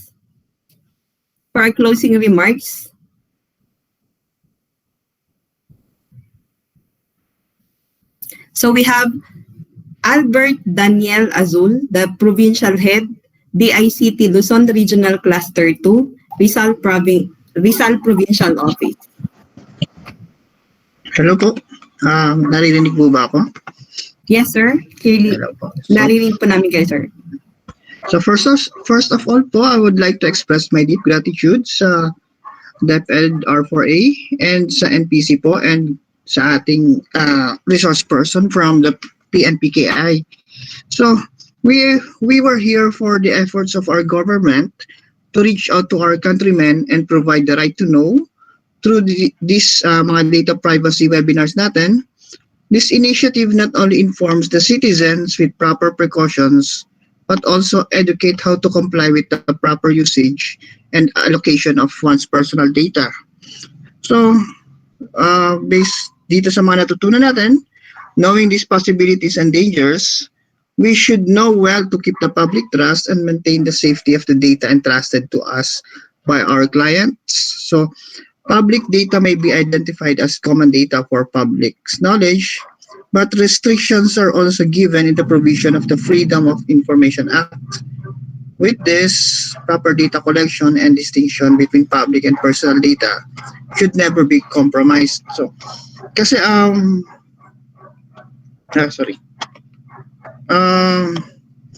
based dun sa a quote from David Brin, when it comes to privacy and accountability, people always demand the former for themselves and the latter for everyone else. So, alam po natin na mabigat yung accountability natin pag na-mismanage natin yung data ng iba. So, yun po. May everything you learn today become valuable information that you can share and use for better service for data privacy within our communities. So, yun po ulit. Thank you very much. Okay, thank you, sir, for that closing remark.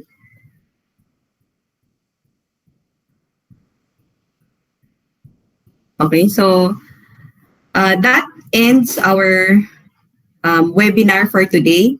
And we will just remind you of our guidelines and reminders we have mentioned earlier, that certificates will be provided to those who have attended the full duration of the webinar, answered the post-evaluation form, passed the quiz with at least 70% points, input valid and active email addresses when filling out the post-evaluation form. So cut-off time is tomorrow at 4 o'clock p.m. And the webinar may also be viewed again at the Cybersec LC2 YouTube channel. Okay, so sa lahat po ng ating mga participants, fill out lang po yung ating post-evaluation form.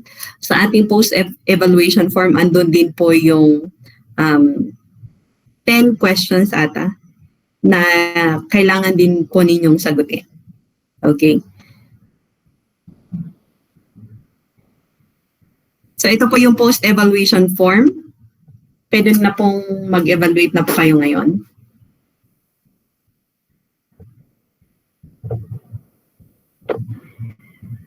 So follow the DepEd collaboration in the DICT at the following Facebook pages.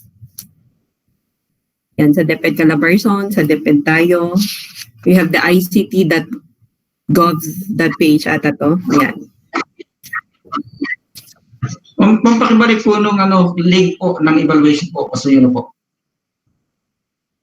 Yan. Thank you po.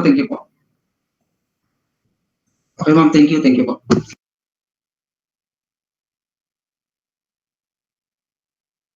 So as the world is increasingly interconnected, everyone shares the responsibility of securing the cyberspace. So that is the words from Niton Lee, Counterterrorism and Cybersecurity, Total Information Awareness. So thank you for attending the seminar. Thank you po sa inyong lahat. Saan po makakakuha ng copy ng PPT?